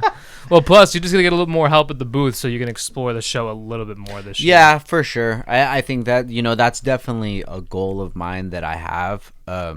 Since, like, we've teamed up together, and I said, I'm on the train from now on. So it gives me something. Like I was saying back in the day, each day, when it was August and when it was April, this is where I was going to be at, No so matter what. That's what it was. So when 2025, this is where I'm going to be at in September. I already know it because this is what it's going to be. So when I have a goal like that, and it's not something that just pops up like, oh, hey, next month there's a meet if you want to have a booth or something. Like, oh, okay. But when there's something that's 6 months or whatever ahead, then I can actually prepare for it and capitalize on the things that I didn't the year prior. Yep. Which was enjoying the event. Yeah. Even like the VIP area, I only passed through those when I'm like, hey guys, I'll be back. I'm gonna fucking take a loop, and then you get stopped and talk to somebody, and you see a car, and it's like, damn, dude. Yeah. It's so nice just to go as like a spectator. So believe it or not, some vendors choose not to have a booth for that exact reason. They want to enjoy the show. Yeah. Like spend a couple $100 on being on some flyers and we'll still push your stuff, but they don't want to have a physical location so they can talk to people, enjoy the show, check out the burnouts and stuff like that. I think the hustler in me would be like, what the fuck are you doing? Why don't you have a booth? Yeah, but at the same time, it's like going to SEMA. You think those guys get an ROI, bro? Hell no. I've always thought about that, and I'm just like, there's no way you can. This doesn't... Maybe if you're turn 14 because all your customers are there, and I don't know if they do international or not, but obviously they're the biggest, distributor in the United States, so like it makes sense for them. But even attending SEMA, the networking that you have because you're not tied to your booth. I mean, obviously having the ability to have a booth and have people come to you is great, but being able to go out on your own and make connections that way is just as beneficial. Yeah, I would never want to have a booth at SEMA. Yeah, like it's just the amount of work, bro. No. It's cool to have a car there, though. For sure. I would like to have that, at somebody's booth or something like that. But even that, it's just, you're talking Saturday to fucking Sunday that you're going to be out in Vegas getting the car ready. And every time that I interact with somebody who's either having a booth at SEMA or having a car at SEMA, it never sounds fun. Yeah, they're always super stressed out, and it's a lot of work, and it's in Vegas, so there's also a lot of distractions. Oh, yeah, dude. But also, I'll never miss SEMA, just because I care so much about that face-to-face. Like being able to meet a lot of the guys from overseas because of SEMA, you know what I mean, is really, really cool. Like Tom Ridley Performance, they're out in the UK. And, Reese from R44 brought them with him for SEMA because they were doing the G81 tour at the time. Yeah. Did you sponsor that car? I didn't know, but I ended up meeting him. He's a cool dude, man, and I like that. I like what he built and what he's doing, and hopefully we can work with him in the future. Yeah, if you need some European distributors, Imran would be a good guy for that too, for sure. But having more presence out there because. I don't know if the German laws or European laws, some ways they're stricter, but in other ways they're not. But again, your shit's an essential for these cars, bro. F8X, G8X, like you literally need it. Yeah, I think that it may be beneficial one day to just bite the bullet and make a trip out there. Possibly have a booth at one of these shows. Do you know if there's like a big... There's a Beamer Fest, actually. Oh, really? They get like probably shy of 1,000 cars and like 3,000-4,000 people, so it's not as huge. I just think naturally everything here is bigger. But like Imran and even Sean from PSI went, and Reese goes, and we would love to do an invasion in Europe someday. But they do have some stuff out there. At least just to go one day and meet people, and I think that the best interactions that happen with us is when we meet people face to face, and actually just get to talk about what we do or the product or whatever. Even like you when you come, like we've known each other for a while, but like it doesn't really sink in until you come here and you see everything that goes into it, and I would love to do that. So back to you personally. Where did you were born and raised in Boston? Technically Salem, so real life Halloween town. So I'm a wizard. I'm a wizard. No, it's Salem, Massachusetts. Oh shit! I didn't know that. Salem. Like witchcrafts and is that real? Oh yeah, 100%, bro. Really? People still dress like witches and walk around Salem. Pirates every day. I swear to God, every single day. What do you mean? So Salem, Massachusetts is where all the witch trials were and all that stuff, right? So 9 months out of the year, we get tourists for people to go there and go to the museum and do all that stuff. And then obviously the entire month of October is absolutely bananas. You know what I mean? It's just Halloween every single day. But it's like that almost year round. It really is. It's like, have you seen Hocus Pocus? I love Hocus Pocus. Dude, Salem is that in real life. Every house has pumpkins and shit. You see people dressed up. Dude, that's awesome. So like TripAdvisor a couple of years ago had Salem as like top 5 vacations for families. So it's blown up the last few years. It's been crazy. Wow. Yeah. So I was born there. I lived there during college. And then I've lived in, Massachusetts my entire life. And then, recently I joke and say I'm homeless now. But I spend a lot of time in Florida and then travel a lot. That's why you'll be seeing me a lot here too. you know. I love it, dude. So, are you? I want to get back to the witch thing, bro. Like, do you know any sort of stories or anything like that? I mean, there's rumors because obviously there's the actual trials, like historically. But what's funny is a lot of these witches, like, you know how there's a lot of like holistic therapists and like energy healers and like Reiki therapists, like those are the witches, bro. They're normal fucking people, but because it was so weird back then for that time, whereas like people do Reiki all the time here and like energy healing and shit like that. Like people care about their mantra and more like natural approaches. Whereas like back then it's like nah. So like that's why they literally killed these people over it. But like I know people that are witches, quote unquote, today. In fact, I see one. Like I go to a holistic therapist. I go to do Reiki with her. She fixes all my chakras and shit. And like by definition, back then she'd be a fucking witch, bro. What is Reiki? Reiki is it's really hard to explain, but basically like, do you know what chakras are? I've heard of it. But... So your body has 7 chakras and like different aspects. They mean different things. And the Reiki therapist does this thing where their hands become really, really hot. They're like energy healers. So what they do is they go into your energy and fix all the little things to get your chakras spinning again. So when I get out of a session, bro, I literally feel high on life. Like I feel like I just smoked a fucking bong rip, when in reality they're just getting my chakras all fired up. It's like when you go into like deep meditation, Yeah. like you get that whole relaxation. It's a similar thing. It's fucking crazy, bro. Highly recommend it. It's almost like, in some ways, like acupuncture is kind of like that. It's like more holistic and more of like an Eastern influence, because the Western influence is like, hey, I don't really know what's wrong with you, so take these pills that will temporarily make you feel better, but then you're gonna have like long-term side effects. Whereas the Eastern approach is more like, natural, medicinal, like it's just different. You know what I mean? So at one of these appointments, what does this person do? So for me, this person's a little bit like, she does some psychology. Like I don't go to like a cognitive behavioral therapist, and I'm not saying that I have like demons or I'm depressed and stuff like that. I just like being able to out loud speak to someone what I have going on in my mind, so I can stay at that like my peak performance level. I guess like the best analogy is if anyone watches Billions, like I feel like I have a version of like Wendy Rhodes. Like she keeps me on top of my shit, And we basically chat for like the first 30 minutes about what I have going on. It could be something that's bothering me or something I want to strive towards. And then I lay on a table, and then, I start off with my eyes open. But then once she starts like doing her thing, like she literally like has her hands over me, and then she'll touch certain parts of my body. Then all of a sudden, like I don't want to say pass out, but my eyes close. And then all of a sudden, like an hour goes by and you wake up and you just feel amazing. And like the entire time, she's just working on your energy, bro. Like it's a thing. It sounds crazy. Like she almost speaks to your soul. Okay. So let's say I didn't say a word to her and be like, oh, I have this guy in California.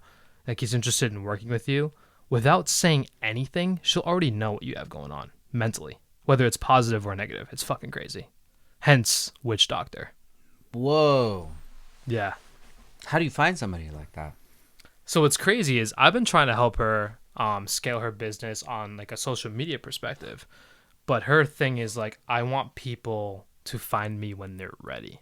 Whether that's like a word of mouth referral or, she's on certain websites, but she doesn't like market herself in a way that like an internet guru about how to start like an Amazon store is. You know what I mean? But it's crazy, bro. Like she genuinely feels like people find her when they're ready. You know what I mean? And when she's not like covered by insurance or anything, so it's not like cheap. You know what I mean? It's like $200 an hour, but I go every month. It makes me feel amazing. So you obviously have to be there physically. No. So I'm a little bit more old school. I think I personally benefit more from being there physically, but I've referred her clients from like New Jersey, Texas, and they still work with her to this day, and they've never met in person. How does that work? They do it through Skype. I wish I could speak to it because I've never done it. But yeah, I mean, my friend from New Jersey has done like 7 sessions with her. He says she's amazing, and they've never met, and she doesn't even touch him. Wow. Yeah, it's crazy shit, bro. Yeah. I definitely believe in all that kind of stuff. I believe in a lot of I believe in everything. crazy things. Ghosts. Yeah. You know, the universe is one of those things where we're aware of certain things, but I still think there's a lot beyond. I believe in multiple dimensions. You know, I believe in God to an extent. I feel like God is a personification of the universe. So what other people consider God, I consider the universe. So I technically believe in what every religion believes in. Because if you think about it, a lot of them have a lot of overlap. But for the stuff that isn't overlap is what people fight over. That's what war is over. But I don't think there's anything wrong with that. Like, there's different perspectives on different things, but I believe in that higher being, and like, there's a reason why all this stuff exists. Like, something or someone or made it happen, you know. And I believe in aliens and shit like that. Have you ever seen an alien? No, but I've definitely seen a ghost or experienced time with a ghost. Tell me about it.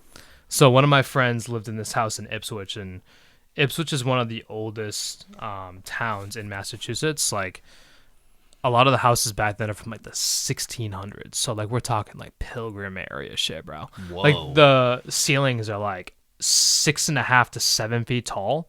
So like, if you're an NBA player, you literally have to duck like every single house you go into, right? So this guy I knew lived at a dead end street, and the person who lived there, their son died when he was 12. He drowned in the river because they lived at the end of a street and there was a river next door. So there was always a rumor that the spirit of the boy lived in the house, okay? So the first time I knew that it was real was when I had my sneakers moved, okay? So what the ghost or the spirit likes to do is he treats the house as if it's still his. So if you turn on a light switch and leave it on for an extended period of time, it turns off, okay? If you put your sneakers not on the little pad that they have to keep it neat, they move. Like, I've literally seen it. Like, people could think I'm on fucking drugs. I've literally seen this shit and believe it 100%. You've seen the shoes actually moving, or I you've have. seen them? Okay. Yeah. So I mean, who knows? Maybe his wife came home someday and didn't tell him and moved our shit. No, It for is sure. perfectly possible. But there's even been times where I've seen his daughter like talking to someone, and when I go in the room, there's no one there. You know? So like, I truly do believe in ghosts. And I feel like you might not be able to necessarily see them or talk to them, but I feel like there's almost like a shadow where like you can still see through it, but there's some presence there, you know, because I do believe in soul and spirit, and like, some of them don't go anywhere. They stay here. Like, that's definitely a fucking thing, you know? So that's my experience with ghosts. I definitely believe it. Yeah. I listened to a podcast. It's called Spooked. And it's just talking about, you know, paranormal activity, ghosts, things like that. But it's the first person encounters, which are always the best, you know. And it's the people just like yourself talking about the experience that you had. Some people have like crazy stories, dude. And the more that you listen, the more you start to hear the same type of like scenario happening. You're like, what the hell is that? I think one of the hacks is you just tell them to go. Get out of here. I don't think they're necessarily just always like- bad, though. Hey, just chill for a little. Like, hey, if you want to keep my house fucking clean, go ahead. Hey, clean up. You know what I mean? But then I also believe in demons. Yeah. Okay? So this guy I used to work with, he had a dream that he saw a demonic figure, like, basically like go inside of his body, and then he woke up. Okay? So he goes to the window because for some reason it was open, and there were footprints on the ground, and he didn't know what the fuck they were. So he called the environmental police. He sent them pictures. He still has the pictures on his phone. I don't have it on my phone. He'd be a great podcast guest, by the way. No way, dude. Well, maybe not because he's possessed by a demon. Yes. But, dude, the environmental police is like, this is not any species of animal that exists. So he gets up and looks out the window. Basically, he had a dream that something entered his room through the window. Okay. And this figure basically went inside of him, and that's when he woke up. And then he noticed that the window was open and there were footprints on the fucking ground.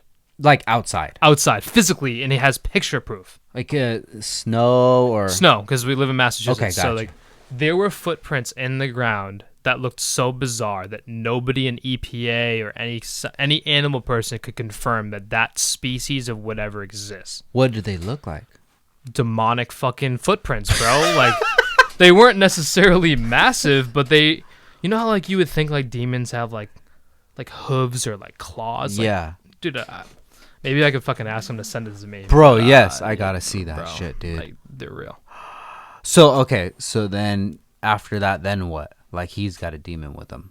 Yeah, and to be honest, I keep my distance from him because of it. Shut the fuck up. Yeah, bro. Because, like, again, I believe in the whole, like, holistic shit.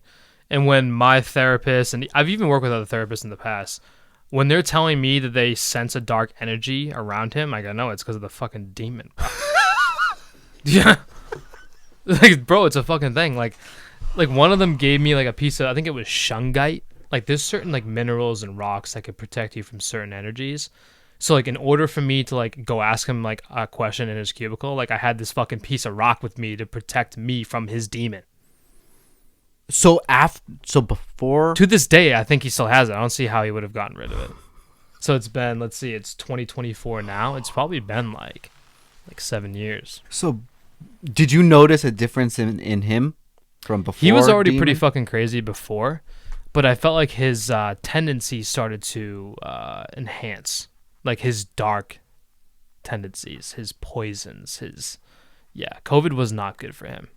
You know, being at home and having these negative tendencies, or maybe you only have the devil on your shoulder. I just feel like his decision making hasn't been the same. It's more impaired. Don't look at his search history, dude. Nah.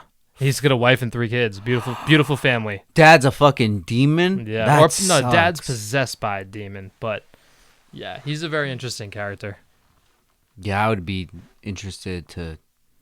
One of the most I don't know. entertaining people, demon or not, I've ever met. Really? Hilarious. He's the most stereotypical, like, Boston, Northeast, like, North Shore person ever. Like, I don't really have a Boston accent. I don't. Yeah. You know, like, my parents have a crazy one. Like, it's definitely a thing. But over time, between, you know, going to school in Milwaukee for a bit, traveling a lot, being a salesperson, you know, being on camera or talking on a microphone, I just kind of lost it because I feel like you kind of sound uneducated. You know what I mean? Yeah. So I just kind of lost that. But he's like, oh my God, like, what the fuck you talking about? You know, I'm fucking, you know, my God. Fucking like, possessed, yeah. eh? Yeah.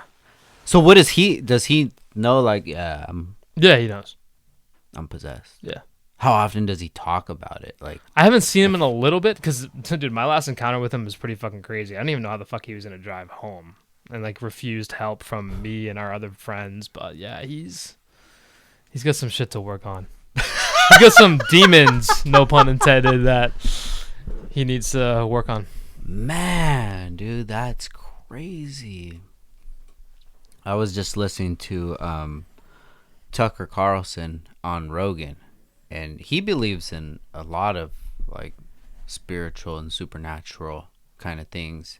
And he was talking about how, like, demons and evil always attach themselves to, like, weak individuals. 100%. I 100% believe that because they're more susceptible to that energy. Yeah. Because your energy is what attracts to certain things in your life. Like, that's why. So the biggest thing for me back in the day was learning about the law of attraction. You familiar with it? Yeah. It's literally a law of the universe, right? And I read this book called The Secret, and if anyone hasn't read this book, highly recommend it. It's a very eye-opening experience. The font is so fucking big, like you could read it in one day. And it wasn't until then that I realized that positivity, like attracts like negative mindsets, you know, attract negative results. Like, it is 100% a fucking thing. Like, it's super cliche to like say that out loud, but once you start to experience it, like, you'll see like subtle things where, like, have you ever been like opening your computer and like for some reason you knew you had like 71% and like you set it in your mind it's gonna be 71, you open it up, it says 71. Yeah. Or if you're going somewhere and you're like, for some reason I know that I'm not gonna run into any red lights and I'm gonna get this spot right up front, and then it fucking happens. Yeah. Like, that shit's real, bro. Like, I totally have seen it work. Yeah. In both ways. I've had it work for me negatively and positively. Like, if your brain is not in the right mindset, you will attract certain things in your life, you know? Yeah. I have this thing that I call even Steven. Okay. Is that if I'm trying to find something, do something, attract something, whatever, like, as long as I don't stop trying, like, I'm going to figure it out. like, say if you had a drink right here, and like, dude, do you have a straw? I'm like, no, I don't have. Fuck, let me think. And I look, I'll find a straw because I don't know. It just I don't even know what it is. But as long as I don't quit, I'll end up accomplishing it or finding it or doing whatever it is. Which, to a point, it's kind of because I worry a lot just in general. You know, we'll go out to like we're going out to a comedy show and we're running late and I'm trying to find a spot or whatever. I'm worried about finding a spot because I don't want to be late. But then recently I've kind of just been like, well, fuck it, we're going to find one. And you get one every and time. And I find one, you know? And then it's like, maybe this is the path that I need to be on where I just need to be. So I've realized this even, Steven. I've proven it to myself hundreds of times, literally hundreds of times. The people around me, the people that I work with, they've experienced it with me. It's a thing. It's a thing. I need. We're missing one of these bolts, dude. Can you go find one? Can you even Steven one? Yeah, I got you. And as long as I do not stop, there's a point where it's like, I can't find it. All right. Well, you know what the secrets of some of this stuff is? No pun intended, going back to the whole book thing. If you fixate yourself on the process of getting to that goal, sometimes it actually refrains you from getting there. Like, you need to let go of it. Like, you need to stop worrying about that outcome. You know what I'm saying? So, like, if someone's like, hey, I want to get pregnant, and then they keep trying, and they can't, it's because they're so fixated on needing that result that they're unable to get pregnant. Whereas you can hook up with someone once and get them fucking pregnant. And think about it, like, from like a women's biological perspective, like, they could technically only get pregnant at certain times. Yeah. So it's like the fact that people know that they can get their wife pregnant at this time and they're doing the right things, but it's still not happening. It's because their mindset around becoming pregnant and not letting go of needing that to be done is refraining them from getting it. And obviously it's easier said than done, and there's still some science behind it. So obviously, like, this is not the perfect example, but yeah, man, like, when you're so fixated on that shit, like, it's hard to actually obtain it. You know what I mean? That's so funny that you say that, because my wife and I were trying to get pregnant for at least a year, and she didn't end up getting pregnant until like it was her last day at work. And maybe it was because then she felt like all that weight's off my shoulder. Now, yeah, stress is a big part of it, of course. Now I can finally, enter this new chapter of my life. But I believe in all that stuff, bro. Like, I need to start putting more trust in it. If I want to believe it, I have to believe it, and I have to rely on it as far as everything's gonna be okay. Mm-hmm. Because life is heavy. And no matter if you're a business owner or you have a regular 9 to 5, it doesn't matter. We're all going to go through some hardships in life. And as long as I just believe everything's going to be okay, it's going to be okay. Because even if it's not okay, I have the capabilities internally to deal with whatever situation is at hand. To deal with whatever sort of hardships or feelings or changes. I've talked to you about the recent changes. As long as I'm in the positive mind state of it's all going to be okay, like, it's all going to be okay. And it's all been okay for the last 39 years of my fucking life. Mm-hmm. There's nothing that I look back at and my life was ruined by that time. You know what I mean? Yeah, I mean, I think sometimes people are afraid to fail in certain things where, like, during the time, like, yeah, it sucks. It's like going through a breakup. Like, yeah, it sucks initially. You're heartbroken. You thought that was the love of your life. And then you realize that life actually has something in store for you that's better. Mm-hmm. That could be in business. It could be relationships. It doesn't fucking matter. You know what I mean? So just fall in love with the journey, and you're going to be going up and down all the time. Life's a fucking roller coaster, bro. Yeah. Yeah, I love it. Damn, I love that subject, bro. Especially like the ghosts and the demons and shit. I would love to get that, dude. on the Yeah, podcast. I could talk to him Not for you. personally though. We'll do a Skype. Maybe we'll get him on that spook fucking podcast, and you can live through that. Oh, you're right, because they're always looking for episodes. Yeah, who knows? Maybe we can perform a live exorcism on the pod. That's with this too fucking much. guy. That's too much, bro. That's playing with fire too much, dude. I haven't had any sort of experiences. I think it's because I have a mutual respect with like the ghosts and stuff, where it's just like, just do your own thing. Yeah, you gotta hang out with thing. both Jesus and Lucifer, you know? Yeah, because I bet you the devil, he's fun at some sort of things. But in some things, you're not going to want to kick it with them.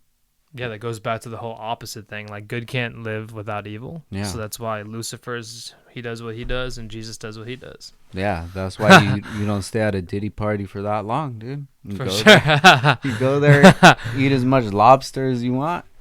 But once it gets to a certain time, you got to get out, dude. Yep. You listen to music?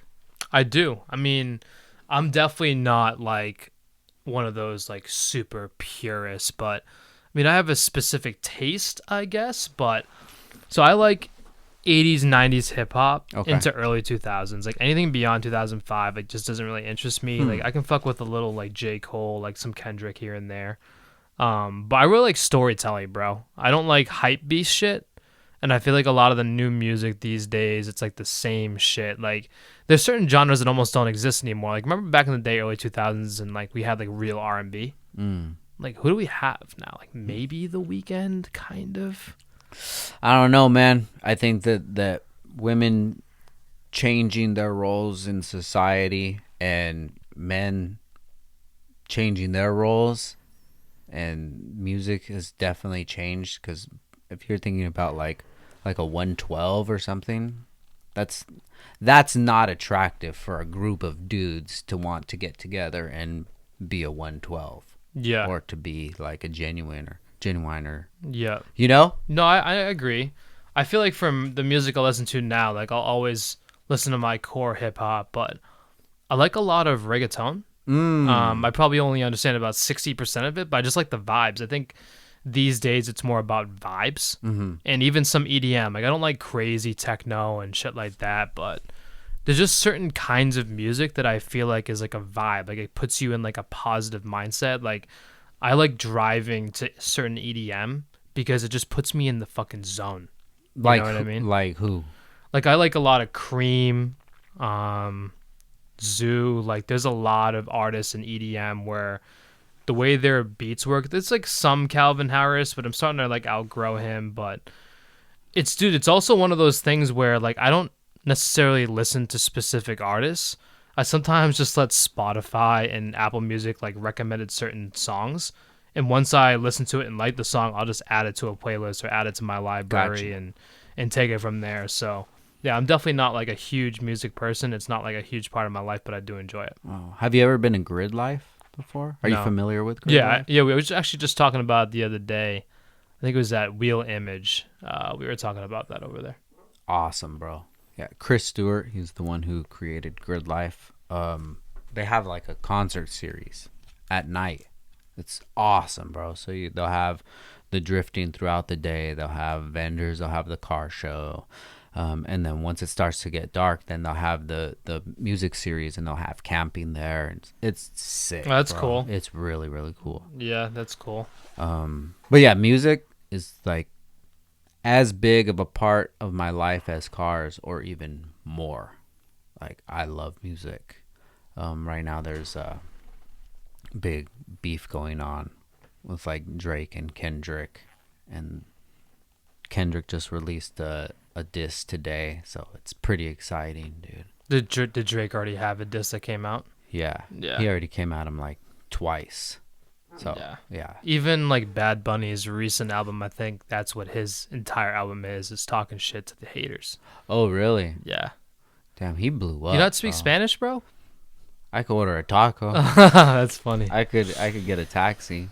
Yeah, I get it, and it's actually, even though it's a negative thing, they both end up getting positive shit out of it. And you know what's gonna happen? They'll end up being friends down the road. Yeah, that's just how it works. For sure. So everything's always full circle. Yeah. You know. It's all marketing, dude. Yeah. That's why you sometimes wonder if this shit's like set up that way. What's real? Yeah. You know? Yeah. What is real at all? Because at the end of the day, everybody is trying to make money. Who knows how much of their craft and their honor, or how much honor they have in their craft, in what they're actually doing, versus how much of it has turned into a business and analytics, and like with like AI and stuff nowadays.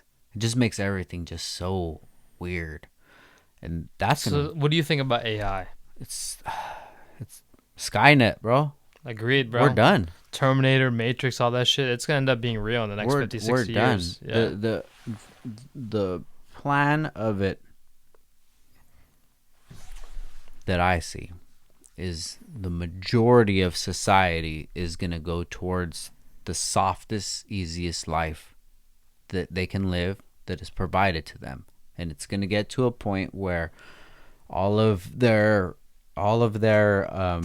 fantasies are able to come true. They have no drive because everything that they would want is accessible to them. Mm-hmm. You know, just sticking with music, if you were to tell me when I was in high school, when I'm fucking downloading music like a criminal and burning it on CDs, if you're going to tell me like, why are you doing that? You just go on your phone and search somebody and you can listen to their music. That would have never even clicked to me. The subscription? No, that's for magazines. What do you mean? You know, none of the stuff that's happening right now that we're so accustomed to would even be fathomable when I was younger. So what's going to happen in the next 5 years when AI is going to be able to learn everything about you, how like, as far as like AI is a brain, and it's taking everything that you do and everything that you're into and everything that you click and how long it takes you to look at this picture, what you search for, to be able to present the best life to you. Mm-hmm. So at an affordable rate. You know, when you were back in the day, 50-inch TV, it's like $1,500. Dude, at one point it was 15 grand. Right? Now it's like $100. Yeah. That's for crazy. A way better TV than the $15,000 TV. Everything is going to get like that. Technology is out of control, and maybe that's the way that it's going to be designed. But I don't see us being far away from a loss of population, from people having like the nuclear home. That's going to be gone. Mm-hmm. Like having children is going to be so barbaric, you know. These person-to-person interactions without being on our phone, that's going to be looked down upon. Like that's the reason that so many people are so attracted to podcasts in long form, because that never happens. Your best friend, when's the last time that you sat down with them without going on your phone and just had a face-to-face conversation with them? Yeah. Your significant other. That shit's rare, dude. Yeah, you'll see a couple out on a date and they're just like on their phone, and that's normal. Time. Yeah. And that's normal. Kids at the bus stop, everybody looking at their phone. First class on an airplane used to be like one of the best way to meet people. Maybe not even first class. Everything. Because you couldn't do shit. Like there was no Walkmans, there was no iPods, there was no laptops, there was no iPhones, right?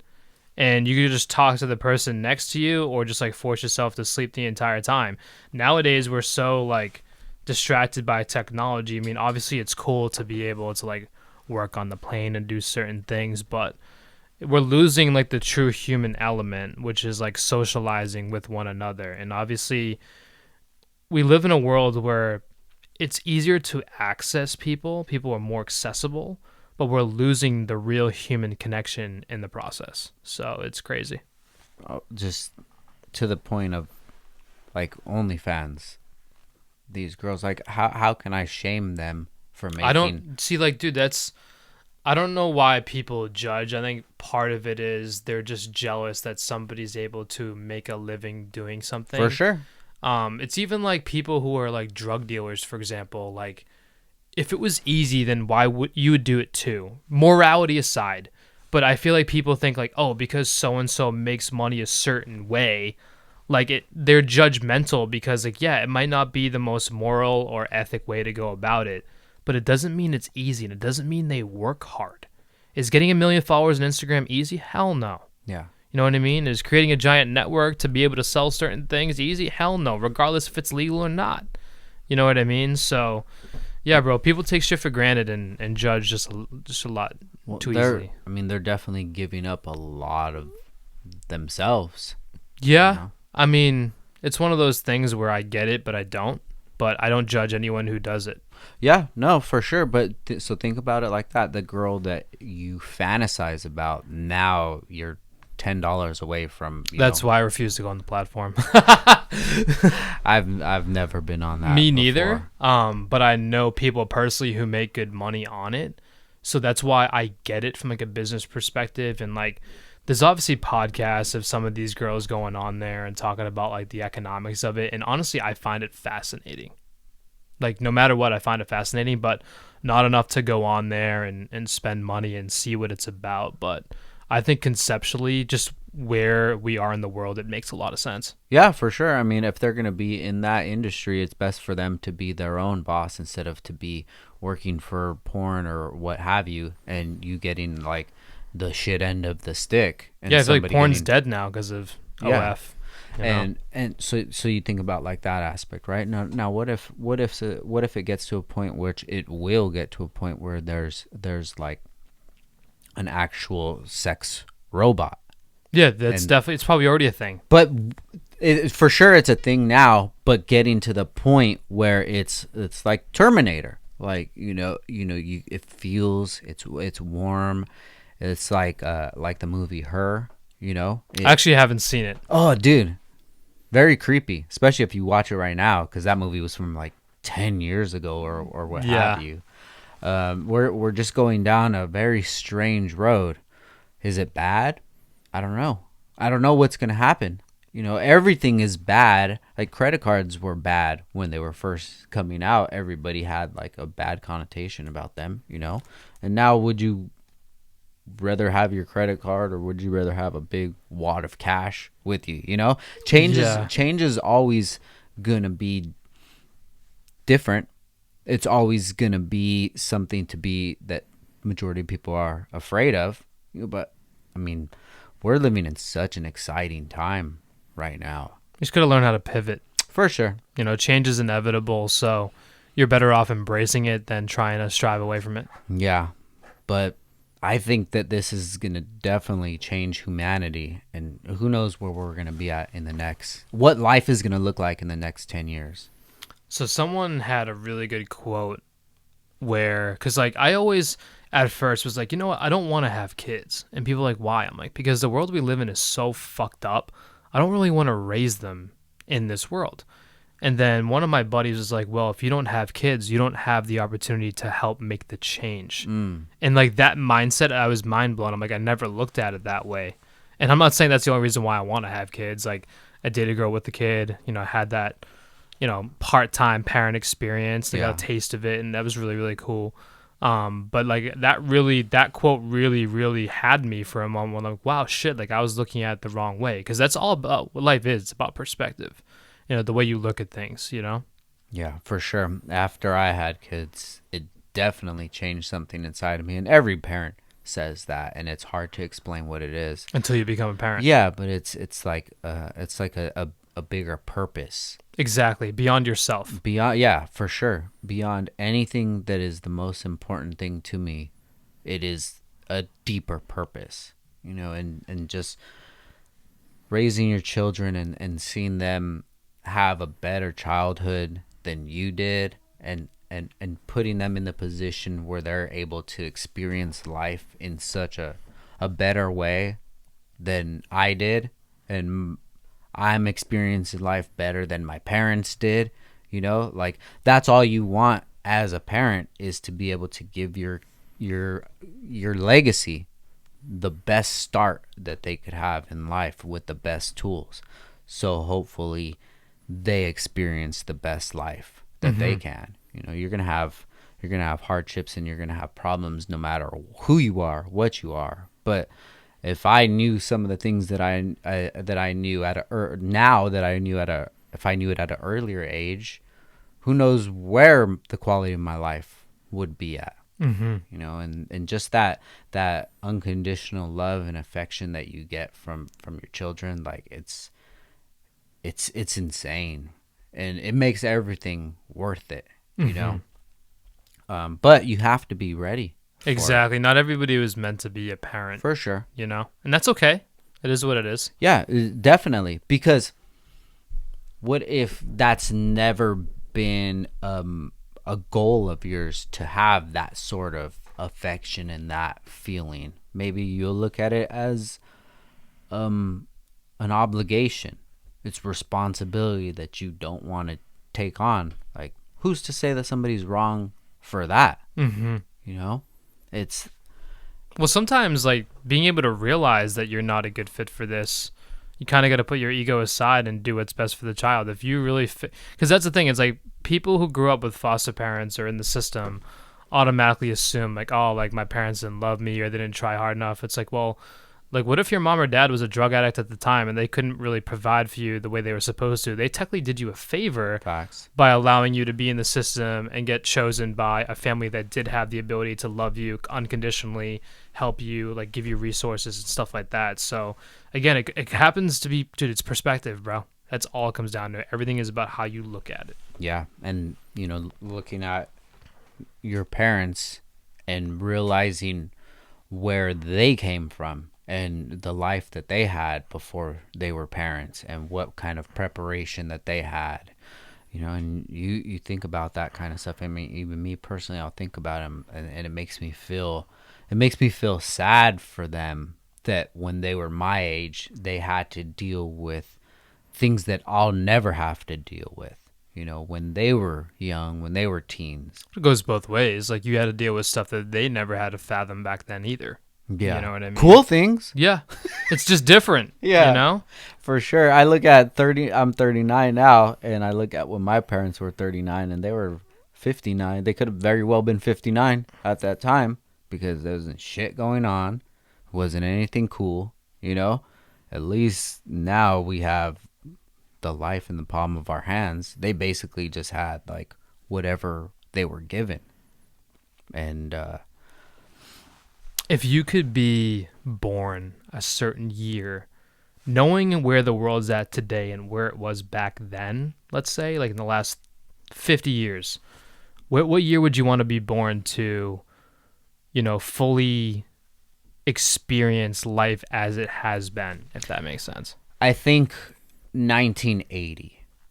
I like that number. I think 1980. So I was born in 85, so give me 5 years. So That's all you need is an extra 5 years. extra 5. Yeah. Yeah. Because when I was 16 was when 9/11 happened. So that's how I think about my life in the different chapters of like things where life changed.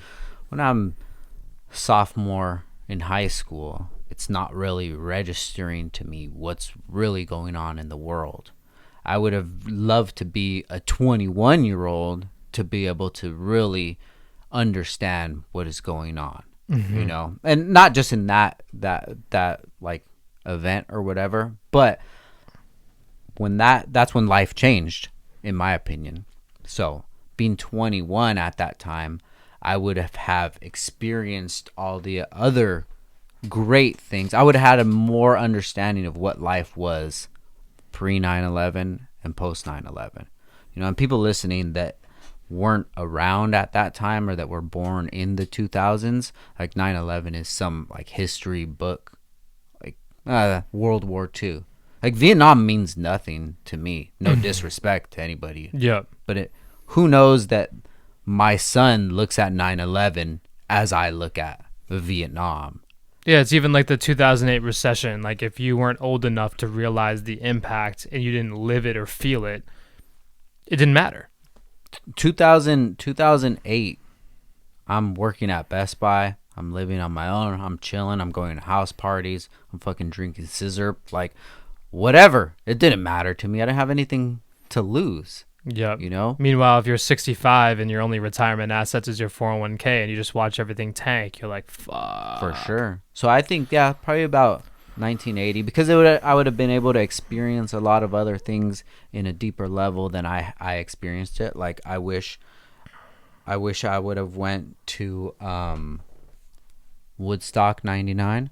Nice, I yeah. wish I would have been there. Yep. In whatever 99, I'm like 14 or Yep. something like that. In I would have been 99, I like, was 8. yeah, yeah, Yeah. So it's like it, it, I missed so much. But then I would be like 44 right now, which 44 when I was younger sounded old as fuck. But like, I have a lot of friends that are in their early mid 40s and they're just same as me, you know, sit into the same type of things as I am, still young at heart, young at spirit. Um, I think that would be pretty cool. Plus, I would be able to take advantage of the opportunities that are presented to me at an earlier age than I actually did. Agreed. What about you? I would say right around the same, maybe a couple years prior, like maybe Mm, like 79, 78. Because, like, from a business perspective, like, imagine being able to be old enough to understand, like, Web 1.0. for So, like, sure. AOL, For sure. MySpace. Then you have, like, 2.0, like, that's like Facebook and, like, the real inception of the internet to what it is today, like, e commerce. And now we have 3.0 with, like, crypto and NFTs and all that shit. Like, that could be a whole separate fucking topic. But I feel like if you're the guy in, like, the mid to late 40s, you're like old enough to comprehend how things were before and how things are now. Like, I think the perfect example is someone like Gary Vee. Mm-hmm. Like, he's very in tune with what happens now, but he also fully understands how things were before.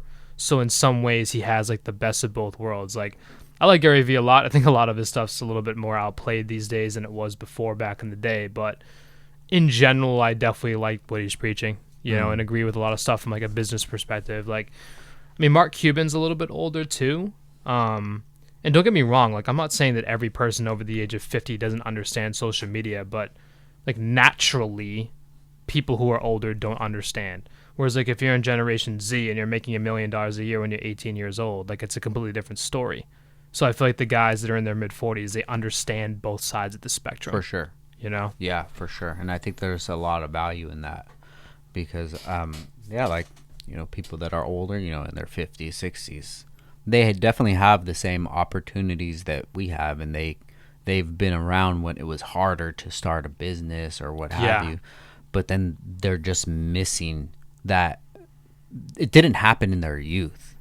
Mm-hmm. When I was, 15, 16, 17, um, downloading music online. Like, I was around for all of that. I was part of all of that. Dude, that's where Downstar started from. I was selling CDs in high LimeWire. school. Yeah, Yeah, I did downloading the same CDs. thing because I try to convince everyone, hey, like, remember that guy that went to jail?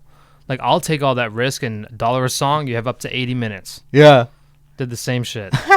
Most hustlers did, dude. Yeah, we have those weird ass stories. Yeah. For sure. But yeah, I'm very happy where I'm at now, especially like the age that I'm at now, the way that I understand things, and then the youth that I still have. I feel like you're only as old as you feel. The things that I'm involved in, the things that I'm interested in, I still share the same hobbies as my son. My son just turned 17, Mm-hmm. and I could have a conversation about whatever music or skateboarding or whatever or YouTube, whatever with him. And I'm just not like, that's stupid. Why are you doing that? That's dumb. Aside from like video games. And the only reason I'll say that is because I know he's taking time doing that when he should be doing other things. But that's what the fuck I was doing. Yeah, and that's also the generation, too. Yeah. This whole fucking Fortnite thing and all that shit. For sure. Imagine if back in the day when Tony Hawk Pro Skater was out, that I could just play with anybody that I wanted and we could talk to each other. Yeah, you like, wouldn't leave your I room. wouldn't leave my room. Yeah. Of course. If I had the things that he has, if I had the ability when I was younger, and I think that we're the 80s generation and the 90s, like, they were around when things started to change. Mm-hmm. When 9/11 and the economy and social media and the popularity of the internet, and then the rise of politics getting into like actual culture. Like, I look back in the day, like, vote or die or whatever. Like, damn, this is crazy that this is all getting mixed into like MTV. Like, Oh this is yeah, it's crazy. I mean, I've never voted. I don't want to get into politics. That's a whole thing. for But sure. yeah, just try to stay neutral whenever I can. Yeah, for sure, dude. My bad, bro. I love this combo, dude. Yeah, it's fire. I And want my phone's fucking blowing up too. But it's it is let's what it is. fucking yeah, dude. Let's end this while it's good. Cause you're one of those dudes that I could definitely talk to for hours, and if we were smoking, we could definitely talk for a long time and Hell cook yeah. probably cook up like a few businesses Yeah, or definitely. something. I'm always down for that. And we'll end up calling people at ridiculous times of the night. Like, dude, I need you to do this. Like, what the fuck are you doing right now, bro? Go to sleep. Yeah. But you're a good dude, bro. You have a good energy, and Yeah, you I too, bro. appreciate the knowledge that you have, and the willingness for you to share that knowledge. And Sharing is caring, bro. Like, don't get me wrong. I don't think you should always give every single play you have in the playbook, but being able to share things with people for food for thought, and they'll be able to reciprocate and give it back, like, that's how you're able to grow. Like, grow together. You know what I mean? You're better off working together than trying to do things like against one another. I love it, bro. And so many of the things that we've talked about, like, you've definitely planted a lot of seeds with me, and I appreciate that. And it's a very rare thing to find. So I look forward to growing this relationship with you and the Invasion guys. And yeah, bro. Yeah, appreciate you having me on, bro. This was awesome. It was Hell fun. yeah. This is my first podcast, so you took my virginity. Oh, I love it. Thank you. So before we get out of here, where can people find you and Bimmer Invasion at? So our biggest platform is probably our Instagram page, so it's at Bimmer Invasion. And then our website is beamer-invasion.com. And then my personal quote-unquote Instagram is at F80Corey. Don't really post as much as I should because one of my businesses, I manage social media for a living. But yeah, you'll see me around. Hell yeah. And you guys, thank you for listening. Once again, this is Downtime with Downstar, and we out. Peace.